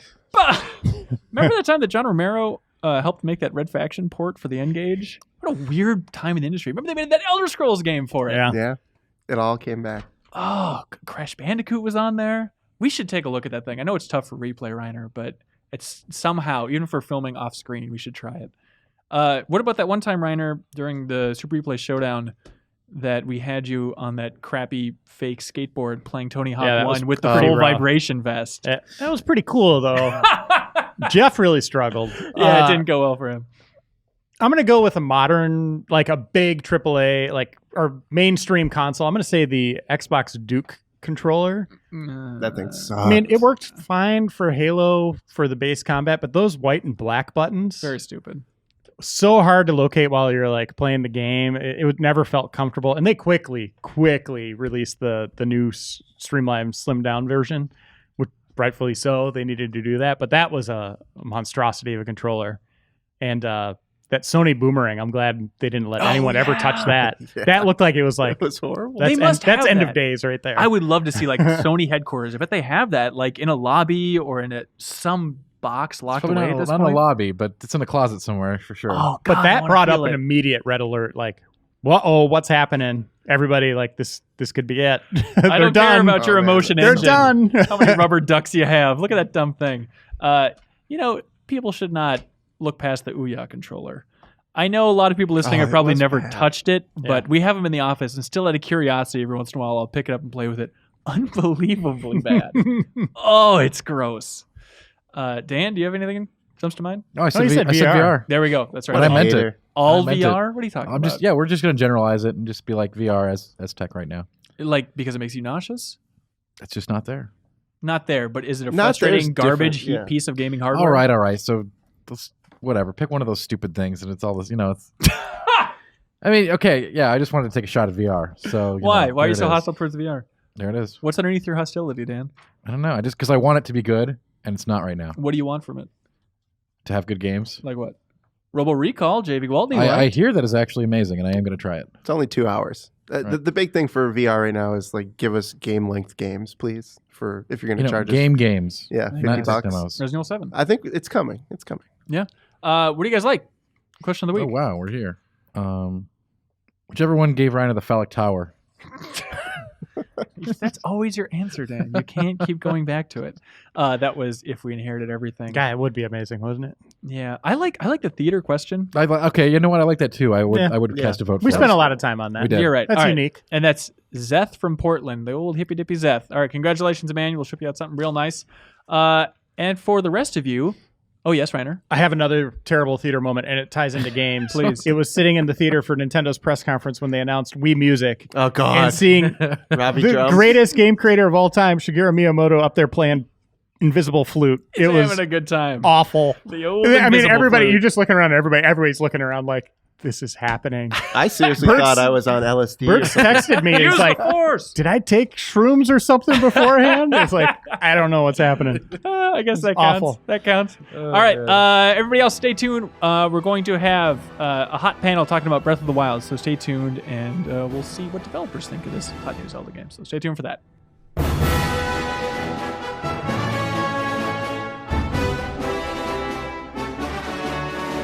And welcome back to the Game Informer Show. We have a great panel here today. We have Jake Rodkin from Campo Santo. Welcome, Jake Rodkin. Hello. And then just to make it confusing, we have Jake Kasdal calling in from Kyoto from 17-Bit. Welcome, Jake Kasdal. Good morning. Evening. Yeah, Whatever. the hell it Hello, is. Jake. Aaron Lindy from ArenaNet. Welcome, Aaron. Hey, how's it going, guys? Real good, real good. And then we have Ken Levine from, I want to say Irrational, but Ghost Story Games now, right? Yeah. Ghost Story Games. Hello. Congratulations on the big name change there, man. Thank you. All right, so we're here to talk about a little game called Legend of Zelda Breath of the Wild. Jake Casdell, you seem to be the most enthusiastic about this game. You've been raving about it on Twitter more than anyone I've seen. You say it's your favorite game of all time now. What is? It's kind of crazy, yeah, but I think it is. I mean, it's easy to say too, which is weird. I mean, like I was excited about it and everything, but I mean, it's just blown me away in pretty much every aspect. I can't stop playing it. I can't stop thinking about it. Like I want to bring it to work, but I'm like, I know that's a bad idea, so I don't. So I have lots of stuff to do, and it's tough, man. It's been something. I think it kicked off with picking it up I was in San Francisco for GDC, and I had one sent to my buddy's house, and we went and played it in the park. In the San Francisco Golden Gate Park there. And then I had the worst flight of my life flying over there. I had the stomach flu on the flight, was barfing and diarrhea like the whole flight over, the worst migraine I've ever had. And it was literally the worst flight I've ever had in my life. And on the way back, I was like, I'm going to make this the best flight of my life. I went and bought a pair of like crazy like laser vision reading glasses at the bookstore or the airport, like 3.0 something. And I put them on and I had a giant battery. I think I have it here somewhere. And I had a 12-hour flight back to Japan, and I played Zelda the whole time, and it was the greatest flight of my life. I didn't have my kids. It was like just kept going, and I just kept playing, and the battery was fine. Like I tried putting it in the battery charger on the chair, and I was nervous about that. That's why I bought this big-ass 20,000 milliamp external battery thing, and I played it the whole flight, and I was just like, I think this is the greatest game I've ever played in my life, and that's a crazy thing to say because I've been playing games for a long time, and I played a lot of great games. And I don't think anything, for me, comes close to this game. Is it just a love for Zelda? Like, was your previous favorite game Ocarina of Time or some other Zelda game like that?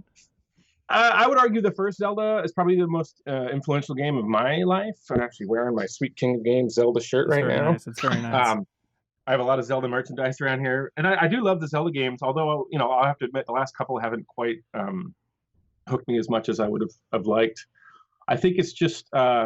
I can rant about this thing for hours, so you opened a can of worms. But the fact that Nintendo's never done an open world game before, to go from zero to hero like this, and they were obviously taking notes in the background silently and learning about all this stuff, and to pull it off to this extent and to be this radical of a departure from their sort of established genre, it's mind blowing to me that it's just this good. It's this good. It's this open. It's this big. It's this layered. Like it's just constantly.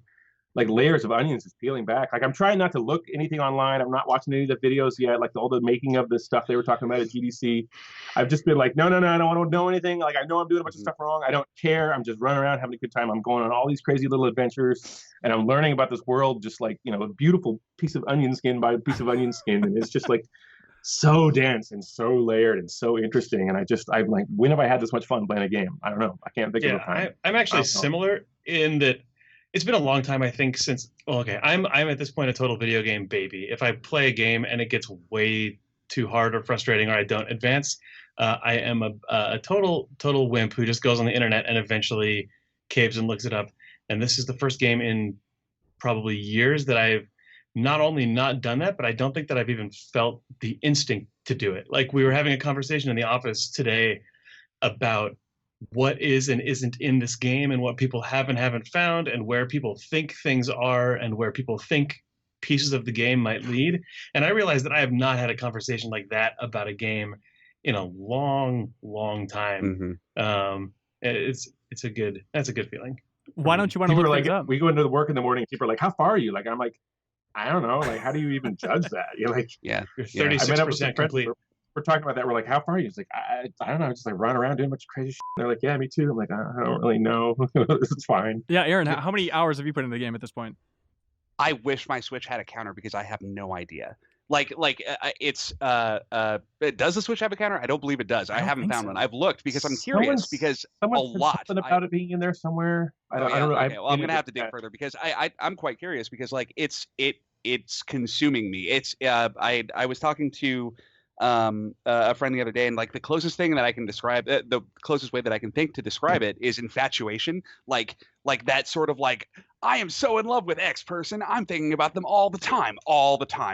From the moment I wake up to the moment I go to bed, I'm thinking about what I'm going to do in Zelda next.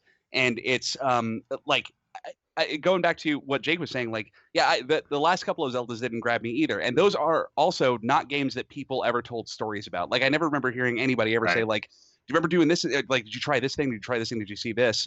Those games didn't grab me at all, but like this one is just I could play this game for the rest of my life. It feels like and I don't really feel that way about many open world games. So this one, it just feels like I lose myself so immediately and so easily that it's really easy to lose track of 8 hours at a go playing this freaking game. Ken, where are you coming from with the Zelda series? Are you a longtime fan, or is this one really grabbing you in a way that's different? No, I'm a longtime fan, but I haven't really loved any of them since Wind Waker. Like the last two that really caught me were Wind Waker and Minish Cap, and for some reason they just weren't working. And then you start wondering, am I getting older? Am I losing interest in this kind of thing? And with big games in general, I've had a lot of trouble in the past year or so just really engaging with anything. Like I'm playing a lot of like little cool strategy games, like or RPGs like Darkest Dungeon or Skulls of the Shogun, Invisible Ink or something like that, but nothing like big. And then and this I was so cynical about it. I looked at it. Like the hardware, there's so many places where the hardware is like, they just want to, so obviously they're giving you a suboptimal solution because you're going to buy a more optimal solution. I mean, starting with the controller and all that. And I was kind of like, wow, man, I don't know about this. And then I started playing it. And, look, it's not on the newest hardware. And, it obviously they sort of didn't, double down on hardware in any way, shape, or form. And then you start playing it and you're like, and all that just goes away. And you're just remembering what it was like to get immersed in a game like back in the day when the first Zelda came out, because it's so, for an open world game, it's so effortlessly guiding you into cool stuff all the time. And it has the sort of scope of a Skyrim, but the sort of care, and it's not over the top care. It's very much an invisible hand. Mm-hmm. You feel it's kind of just constantly nudging you into interesting stuff. And there's lots of, being a long time game developer, sort of a lot of those tricks or how you sort of nudge people towards certain things without pushing them, but they just do it all the time. And the fact that I love physics simulations, and the fact that, I'm sitting there, whacking giant fucking, you're fine, go for it. Plates. Jesus. With the stick, and it's flying into the distance so I get to the treasure underneath it. It's just, you just feel like you're 11 again. Yeah, Jake Rod. It really brings you back to that first game. The first game was like, I don't know what I'm supposed to be doing right now. I don't know what's over here. Oh my God, like there's a fairy. I can capture in the bottle, and like, oh my God. Yeah, it's go ahead. I mean, the second one, I think the 16-bit one was good too. It had a lot of that, but it was it was much more constrained. You were kind of like just stuck in this area, This is the first game that you're just like, you could just go in any direction, and you're like, I don't know if I'm supposed to be here or not, and I don't really care. I'm going on a little adventure, and this is my own story. It's not this story that's being spoon-fed to me bit by bit in this really linear fashion. It's just like this open world. It's like, all right, well, go ahead and good luck out there.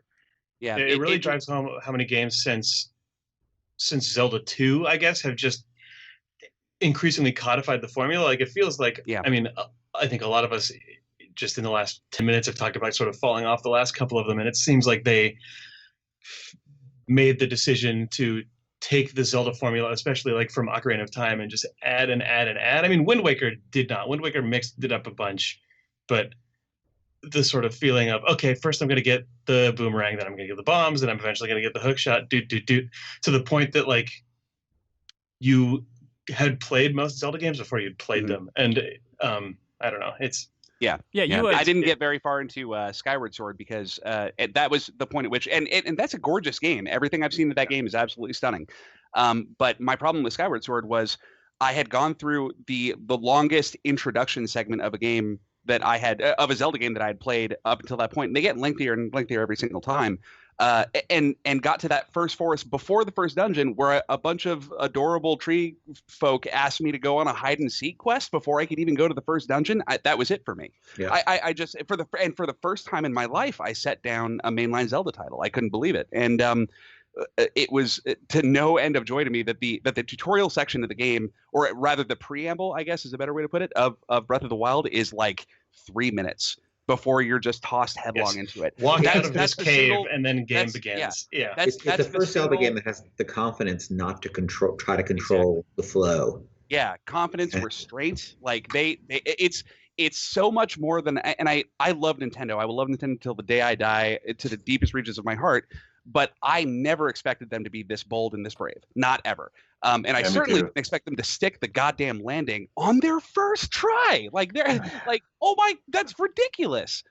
Well, how important? I mean, It doesn't make any sense. It doesn't make any sense at all. I'm just like, wait, how do you go from that to this and just nail it? It doesn't. well, that's the thing, Jake. doesn't line Like, up. you're in Kyoto, where this game was largely developed, right? Do you have any insight into just the different perspective that Nintendo's coming from, and the fact that it is the first time attempting an open world? Is that just the key to success? Is just looking at it from a skewed angle, like Nintendo always does? I think, I'm friends with Aonuma-san, and he came to my birthday party actually a couple of years ago, and we were talking about, Oh my Zelda God, games. the name dropping that's going on. Oh yeah. Oh, he's my And friend. He came by my birthday party. I say this because I'm incredibly jealous. Please continue. It was awesome. It was awesome. And I was like, we were talking about it, and I was drunk, and he was drunk, and I was like, I was kind of going on about the old days of Zelda and how, I really wish that it would go back to like this, free form sort of adventure. And he's like, oh, that's what we're doing. He's like, yeah. He's like, now that you said that, we're going to do it. And I was like, I love Happy physics birthday. games. I love physics games, and I love like being able to kind of have this open world where you're like influencing everything, and it's not just like this canned thing. And he's like, yeah, we're going deep in all that stuff. It's going to be amazing. And I was like, what? And he's like, yeah, you could just go right to the end guy. You'll get your butt kicked, but you could like storm right in there. And I was like, what are you talking about? Like, this is totally not anything that anything should ever be about the Zelda thing. And I guess they've been listening to feedback. This feedback has been coming from all Nintendo of America has known this. I mean, people have been talking about it for a long time. People want to get back to that freer sort of adventure and exploring of the earlier Zelda titles. And apparently this all went to heart, and they were like, all right, they did a massive e-break, and they're like, all right, let's go back in this direction. And how they got it this tight is still just completely beyond me. But Yeah, they not obviously to- thinking about it. Not to. This is going to accidentally sound really dismissive, which is ridiculous given how impressive this game is. But it surely has to be at least a slightly safer risk for Nintendo to take, at least from a sort of ideological standpoint, to attempt this in a world that is like post Minecraft and post Dark Souls. I mean, as far as just like games that kids and teenagers play and seek out and buy a ton of, and that occupy the discourse and that occupy Twitch and YouTube streaming and stuff. Like, these games all operate on a vocabulary way closer to Breath of the Wild than pre Breath of the Wild Zelda games, I think. And which isn't to say that like that makes it a no-brainer or that anyone could do it, because obviously I'm not a big open world game guy, and this game has just melted my life away. And like, that's not that's no small feat for anyone to pull that off across all the different people that are feeling this about this game. I think one of the other points here is too is like, it's hard. Like, I get the crap kicked out of me a lot. I die all the time, and I'm like, this is by far the hardest Zelda game I think I've ever played. And then you look at the the Metacritic's like 98 or 99 or something. I mean, people are obviously responding to this. People are like, yeah, this is great. Like, give me a challenge. Like, throw me in this thing and let me try to figure my own way out of it. And it's hard. Like, I literally get the crap kicked in me all the time, and I'm like, oh, I died again. Like, I can't wait to jump back in. It's totally unlike Zelda in that sense. Why do you think there's been kind of this chasm? It seems like such a bizarre valley for Nintendo, I guess, to like get out of the gate so strong with Zelda series, and everybody references Zelda 1 for crazy sense of exploration, and then to start holding hands more and more and more. And now, why is now the right time to go back to those roots, or also just completely rip it off and just embrace freedom again? I want to find out though. Is it like, is it it's I tech, think- or is it as simple as the Minecraft trend? I mean, No. the It game. makes sense. It makes sense. People are used to more, creative freedom and kind of doing that sort of physics-based puzzly stuff. Yeah. And the Skyrims and the Fallouts and like, that genre is definitely growing. And this generation of younger gamers is definitely getting exposed to that kind of more freeform gameplay. It's because Far Cry 2 was so huge, I think, on the Nintendo team. Obviously. No, Ken, you were going to say something, and then we all started Skyping over you. No, I think the Skyrim example, it really is a very close cousin to Skyrim, this game. It just has this sort of magical, they've just managed to merge Skyrim with this sort of the kind of combat that's more console oriented, that's the kind of sense of reward for, like, when you find a treasure chest, it's a big deal, and there's celebratory notions that happen, and there's all the little leaf dude, so it's like Zelda with it's like Skyrim with like more of a heart. And And but listen, I'm happy there's a world where there's Skyrim and there's this, because I And think there's also Zelda. Yeah. the fact that Japanese developers could see American games and be like, okay, we have all this amazing magic, but there's some magic there too. What if we brought that kind of magic together? And you haven't seen a lot of that out of as much from Japan as sort of Americans, I think, are very happy to beg, borrow, and steal from Japanese game design for a long time. I certainly have. But the fact that they're borrowing from some of the best in what happens in the West, I think, is great, because it would just make everybody's games better.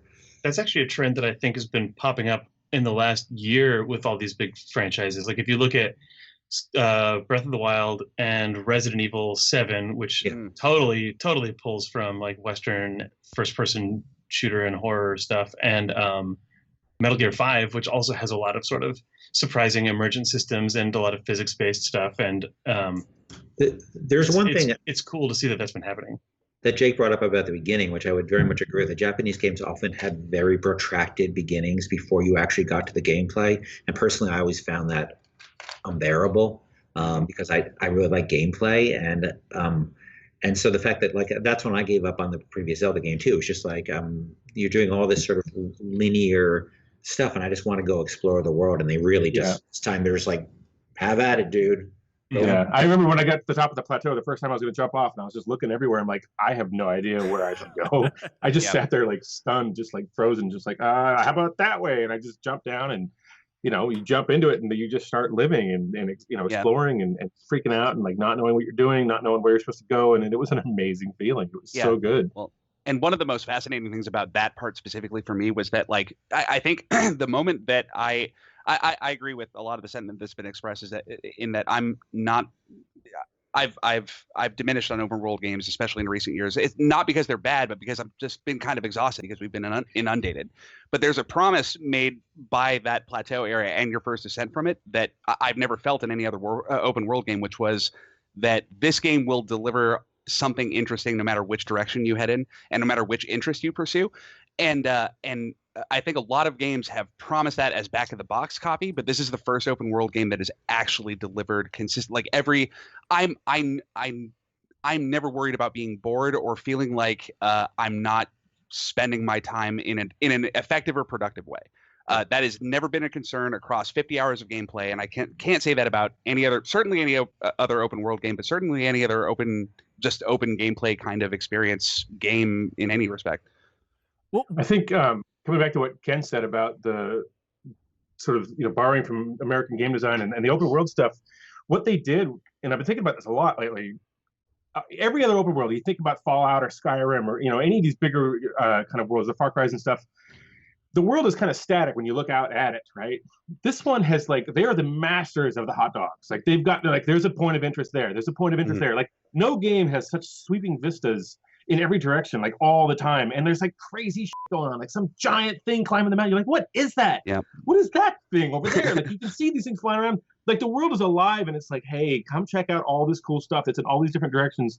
And it gives you a real sense of sort of direction and like just this like, oh my God, I gotta climb up there. I gotta go find out what that thing is. Like, what the heck is that thing? And I've never seen an open world with that much sort of like these big floating hot dogs just moving around going, come on out and play. Like check all this stuff out. It's density. It is the densest, like in terms of that kind of content game that I've played in a long time. But also not too dense. Like if you look at the treasures, like the nuts and the seeds and stuff like that, it's rare enough where you're always interested to see what the loot is, which is compared to a lot of open world games. I think that's a very hard balance to get, what the right distribution of loot is, and you see it in like World of Warcraft did it really well, and these guys do it really well. It's very hard to get that balance right because people tend to overloot environments, and they've just managed to do it really great. And there are a lot of moments where you run around. There's not a whole lot to do in the immediate future, but you're always looking for the little mushrooms and you're looking for the little sparkles. Mm-hmm. And then every once in a while there'll be like a little kind of denser area with something obviously going on. You're like, okay, I gotta sneak in here and see what's going on. Hey, and can you turn off that? Sorry, go ahead. I was just gonna say that pacing is just so well done. Like I'm always just impressed. Like there's a lot of dead space in the game, but it's like not ever too much. Can you turn off that beeping tracker thing in the game? Because Yeah, yes, you can. yes, you can. how do you turn it off? Because it's killing. It's driving me it's crazy. on the map screen. There's a Yeah. it's listed as it's just like it's Sheikah Sheikah sensor or sensor, something very generic sounding, You but can you turn can it turn it off Yeah. somewhere Yeah. inside of the map settings. Yeah. I did that last night. Yeah. It's the Y button. Yeah. You go to the map Yeah. screen, hit the Y button, and then you can go in and you can not only you can set it to anything you've taken a picture of, which is crazy. So you can start searching for the kind of ingredients and stuff you want, but you can turn off the shrine thing because it was driving me nuts too. Mhm. Because there's always a Yeah. shrine like somewhere, and you're Yeah. like, all right, I get it. Like, Yeah. I get it. calm Yeah. down a little bit. And Jake- I actually told guys at work, I was like, don't get the Sheik slate upgrade because that beeping will drive you nuts. And then everyone's like, no, you can turn it off. Okay, thank God. Yeah, and Jake Rodkin, you're a crazy UI expert, I would call you. Are you playing on the pro setting? What's your thoughts on the UI in this game? Oh, I already described myself as a video game baby, so I'm playing on the standard HUD. I think it's cool that you can turn all that stuff off. I think it's cool that Nintendo released a game in which you can turn off all of the HUD except for the hearts. But I like seeing the little temperature gauge and seeing the noise meter and seeing the weather and seeing all that other stuff. I mean, I know it's not like realistic that Link would have a weather gauge and a temperature sensor and a noise level meter, but I like to imagine those things as if I was Link, I would have a level of sensory awareness and bodily awareness that I don't as a person who's just controlling him with a gamepad. So He does like, camera, you know, too. huh? Yeah. He does have a camera. God, that's true. Link in this case just basically has an iPad with a camera. Yeah, exactly. He's got So an he iPad, might, so he you're might. fine. Who knows? He's probably got like an AM/FM radio. No, you don't have that, even though it's legally blah blah blah. No, but yeah, he has an iPad. So who knows what he's got? He's got GPS. He probably knows what the weather is. That's He's a got good point. amiibos. You know, he's pretty high tech. Yeah. I would argue that actually with the pro mode, I've got the pro mode on, and like everything that you need to know, the game communicates to you. Like when he's cold, you see the breath coming out, and he starts shivering. You know, the weather, obviously, you're just like looking around and seeing it, and the sound. Like if you just pay attention, you know, if you're moving quietly, you kind of you get it. You know, and the animals will spook and things like that. And I turned it off. Maybe I I'll let it switch to stay on pro for a mode. couple hours just to kind of like understand the systems, and then I was able to turn it off and totally not miss it once. All right, well, you've passively shamed me into trying pro mode. Be a Jake, I man, do prefer it because turn it just it off. it forces you to just like pay attention a little bit more. Just kind of like paying attention to the world. You're like, is it cold? Yeah. Is it too wet? Like I whatever. feel like how much UI do you show or not show is always a battle within game development conversations, especially in games that sim a bunch of stuff. Like the first Thief has just a little light up gem in the HUD that shows if you're hidden or not. No one would ever make that decision anymore, but I love that that's there. So I love that Zelda just lets me be a dumb idiot. But I'm Well, I glad love that they let you choose, right? Like why I'm glad not? that people who are cooler than me can turn it off, or people who are playing it on a big TV with big sound system and aren't playing it in the morning on a weekend when other people in the house are asleep and you can't have a Zelda on. Coming from a developer perspective, I'm curious what aspects of this game do you think are underappreciated? When you guys look at it, it's like I don't think the general playing audience understands how fucking hard this is and how well they nail it. I think It's the oh, go ahead. It's the hot dog stuff that Jake was talking about. The fact that you're being subconsciously drawn to various areas without you knowing it is that and loot distribution are like those things sound. Oh, like what are those? But as Jake pointed out, those things are really hard to get right. Yeah, I think the scale of the world relative to your travel time is incredibly well done, and you totally can't see it. Like in in a Skyrim or a Fallout or a traditional Western open world game, if something looks far away, it is usually really, really, really far away. And in Breath of the Wild, I mean, there are things that are far away that you can see it from across the map, but like at the same time, if you sort of the sort of cycle between you pointing at something and saying, I'm going to get there, or at least I'm going to figure out how far it is, and you going, oh, I'm there, I'm halfway there. Like it's so tight compared to a lot of other games. Like the world feels huge, but they've got sort of like, I don't know if they just literally built the world like to a precise degree, or if they are doing swaps of perspective or doing some sort of like depth condensing on the camera, but it just the Disneyland effect of things seeming far off and massive and having these beautiful silhouettes from halfway across the world, but then it turns out that it's really only like Disneyland's only a square kilometer or something, and obviously Breath of the Wild is huge, but that feeling of wanting to go somewhere, then being there before you even know that you've started the journey, but also the journey was really long. I don't know. The balance of space and travel time is really good, I think.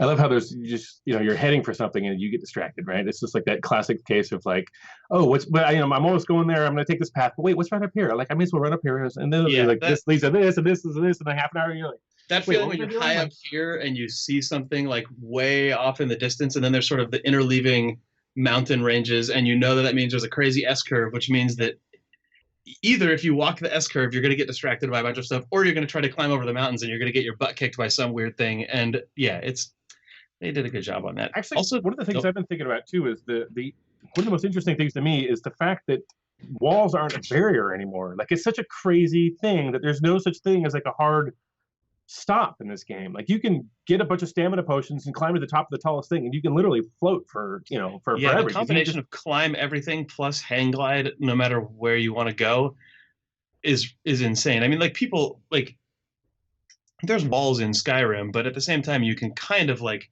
strafe your way up and not hit the slope limit and sort of skirt around colliders, and it feels like they looked at that and went, people are going to do that anyway. Maybe we should own that from day one, which is like, if you said that in any meeting, you would be told you were a crazy person, I feel like, for most projects. Like, what other game does this? Like, you're just like, there's nothing to stop you from doing anything. You can climb that thing, you can climb over here. Like, I like to just climb as high as I can and try to find the best peak to just descend as far as I can into the unknown. And then as you're floating, shield surf down a mountain, which is also amazing.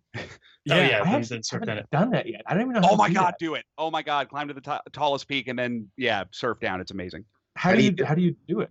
It's it's not well tutorialized and sort of a pain in the ass. So you hold L to ready your shield and Z target, right? You hold that and then you jump, and while you're in the air, you hit A. Of course. Yeah. Okay. So there you go. Yeah. And then you badass. Yeah. Go ahead, Ken. Give it a shot. Yeah. And then you badass your way down whatever. Also, it works on when it's raining. You can slide faster on grass. Even if it's pretty level, you slide for a fair distance. Oh, also, your shield apparently degrades slower or not at all if you do that on sand or snow, but it will degrade your shield on other surfaces. Just, it will. If you go over rocks, so you want to avoid rocks and shit. Also, there's a story I have to tell you guys briefly about when you mentioned climbing, because this is probably my favorite moment from the game. It was on the plateau, heading for one of the shrines. I had just unlocked one of the Sheikah Slate runes, and I was heading for another one. And there's a wall up around this shrine, and a bombable and the main entrance. There's a very clearly visually bombable surface there. And I'm just like, well, shit, I don't have the bomb rune yet. Well, I'll just have to come back. I'd been climbing around like an idiot the whole time. This wall's not very high. Like, of course I could climb it, but I was walking away before I'm like, oh my god, what game am I playing? And that lesson stuck with me throughout. Like, that was the Rob Schneider movie trailer record scratch moment. That was the rethink everything you know, because like that's when it really started to sink in. I'm like, this is not going to be a game where I attack the boss 3 times in the glowing point to kill it. This is going to be something where I'm going to have to be paying attention and actually like trying new shit and experimenting, and I'm going to have to leave those expectations at the door. But I felt like a giant idiot for a good long while after that. Well, I feel like an idiot for not surfing it. Like, I knew you could do it. I saw it, early on, like at E3 last year or whatever. And I've kind of known you can do it, and it's been, there's like a million things to deal with. And so you're saying you use the pro HUD, but you don't surf? I know, right? I know, right? That's changing today. This is all changing. This is going to be a whole new world today. Jack Kasdan, what do you think about the art direction in this game? I think it's brilliant. I mean, it's stunning. It's so good. I can't believe it. I mean, I've been an art director for a long time, and I mean, they just nail it. The use of color, the use of contrast, the design, the cohesiveness of the whole thing. For not super powerful hardware, the way that they were able to scale stuff in and keep your immediate surroundings packed full of like this, this organic sort of density of the grass and all this stuff going. The creature design, I mean, the visual design of everything is so cohesive, and I mean, I could go on and on and on, but I think it's a masterpiece. I mean, I honestly think that every element of this game is just so good. The art direction is absolutely phenomenal. Yeah, at GDC they talked about trying to find the right art direction, and they had an interesting way to phrase it, where they wanted an art direction where it's easy to lie. Is their bizarre way of framing it. So like they want it to look abstract enough. They want it to look realistic-ish, but abstract enough where you can carry around a bunch of food and you can cook and just have the food flop around in there and it still works. You don't have to like take every single beat by beat.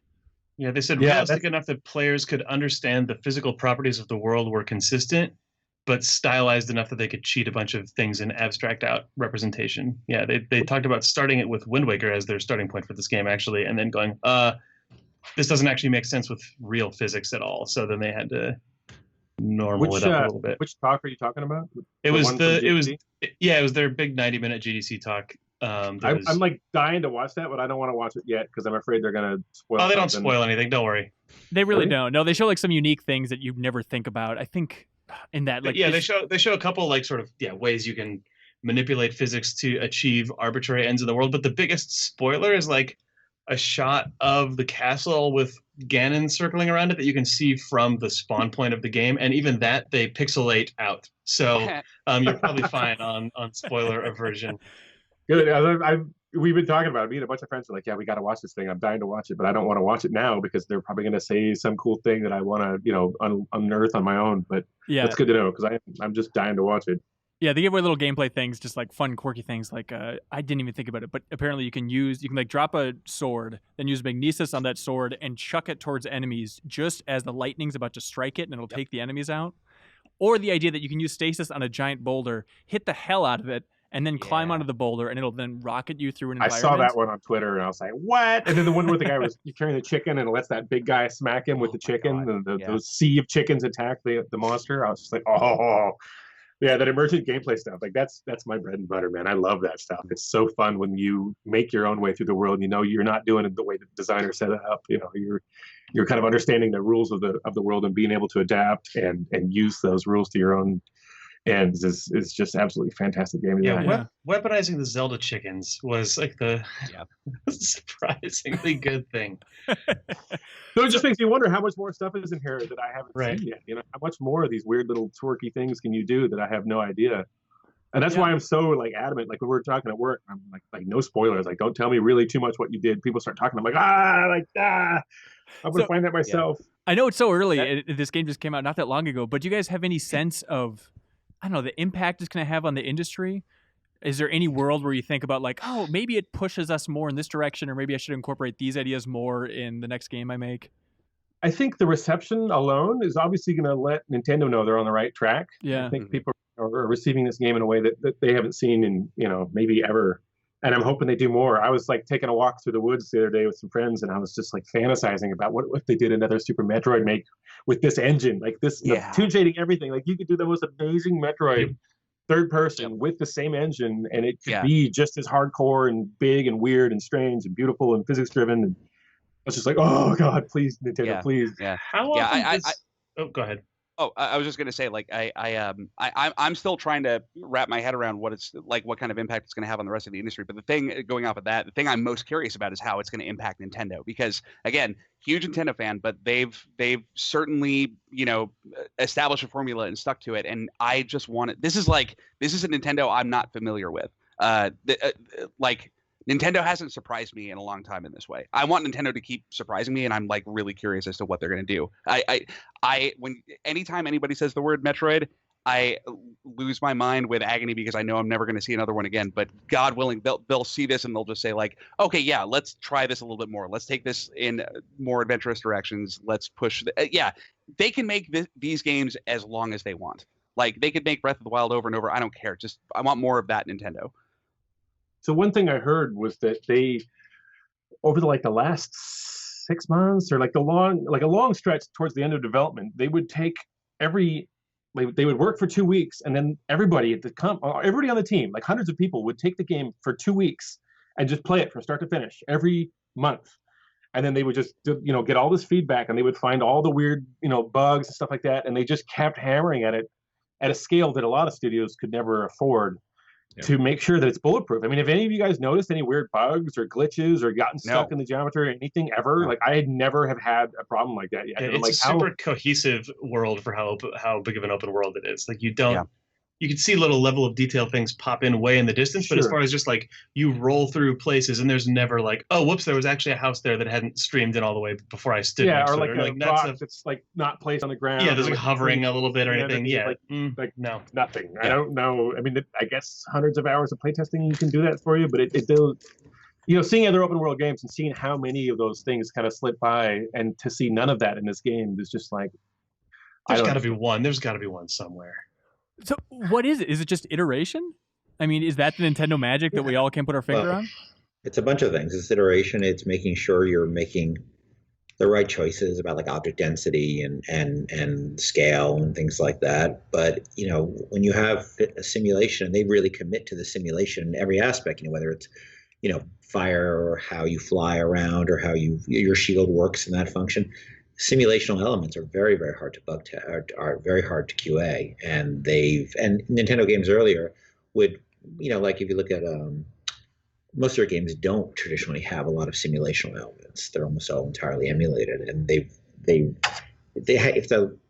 just requires getting the game in states that the game has so many different states it can be in. That just makes your job so much harder. The more different states your game can be in, and there's because of all the physics and stuff. There's so many states this game could be in, and it must have been a very, very difficult game to QA.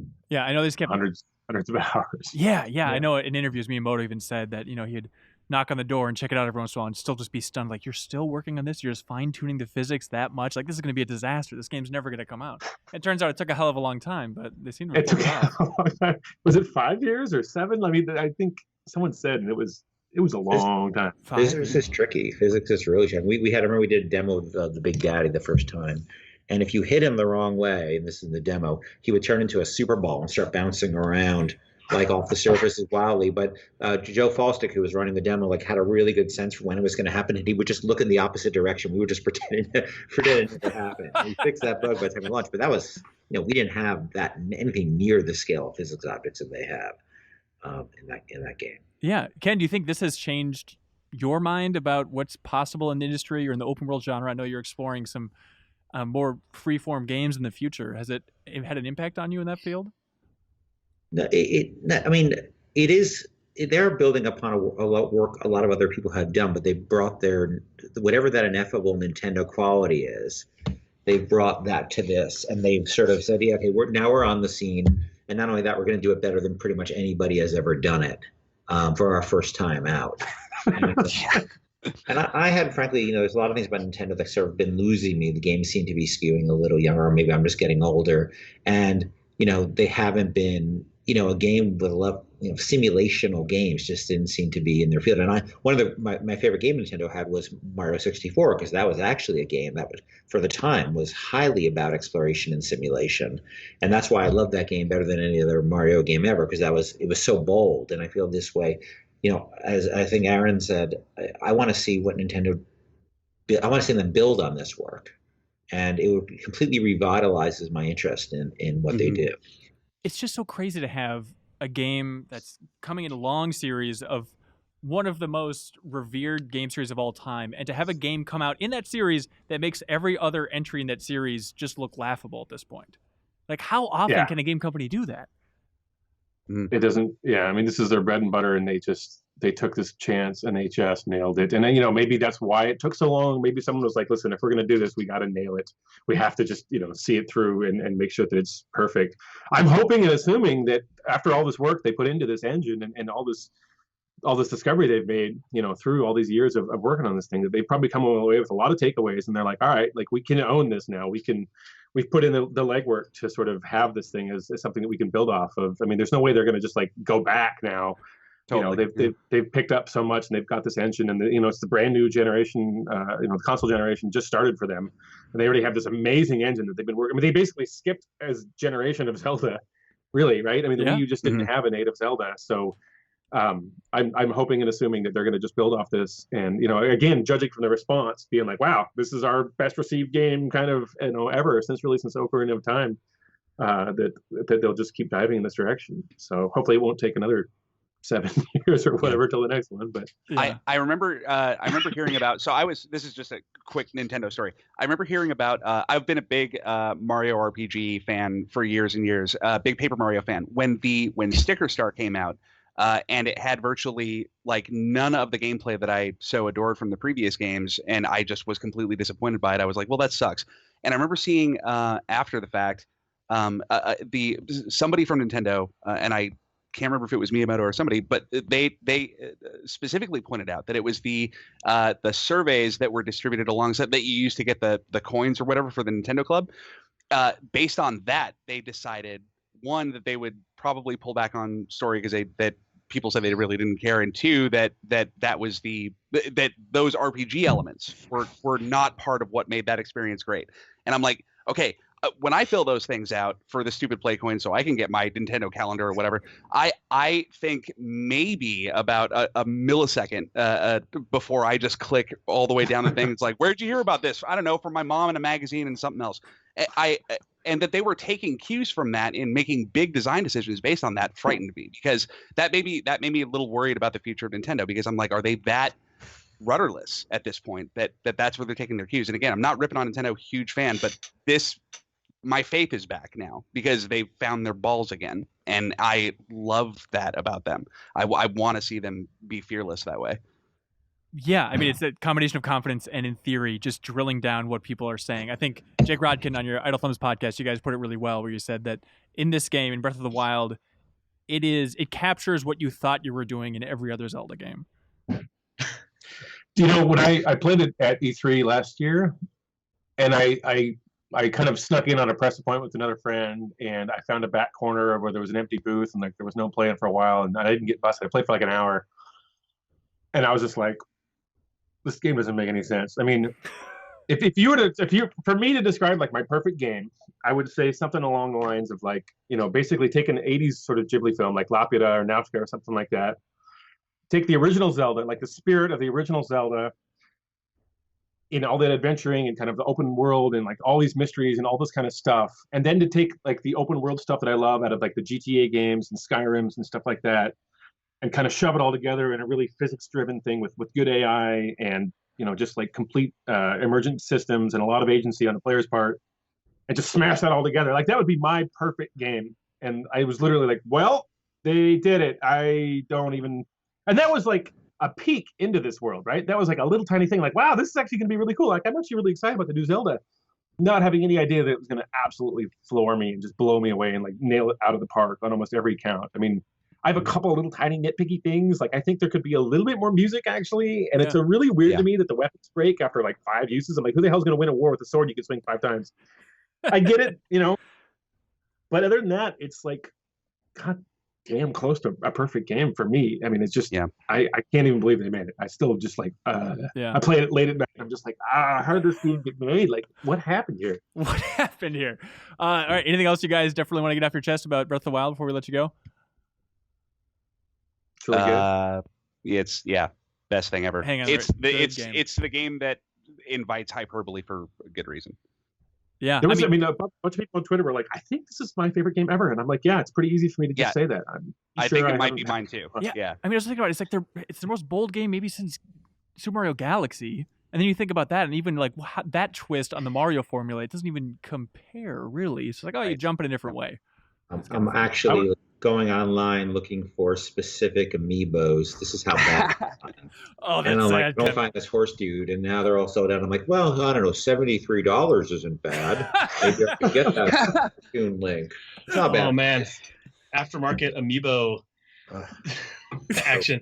Yeah, I would say buy, don't rent.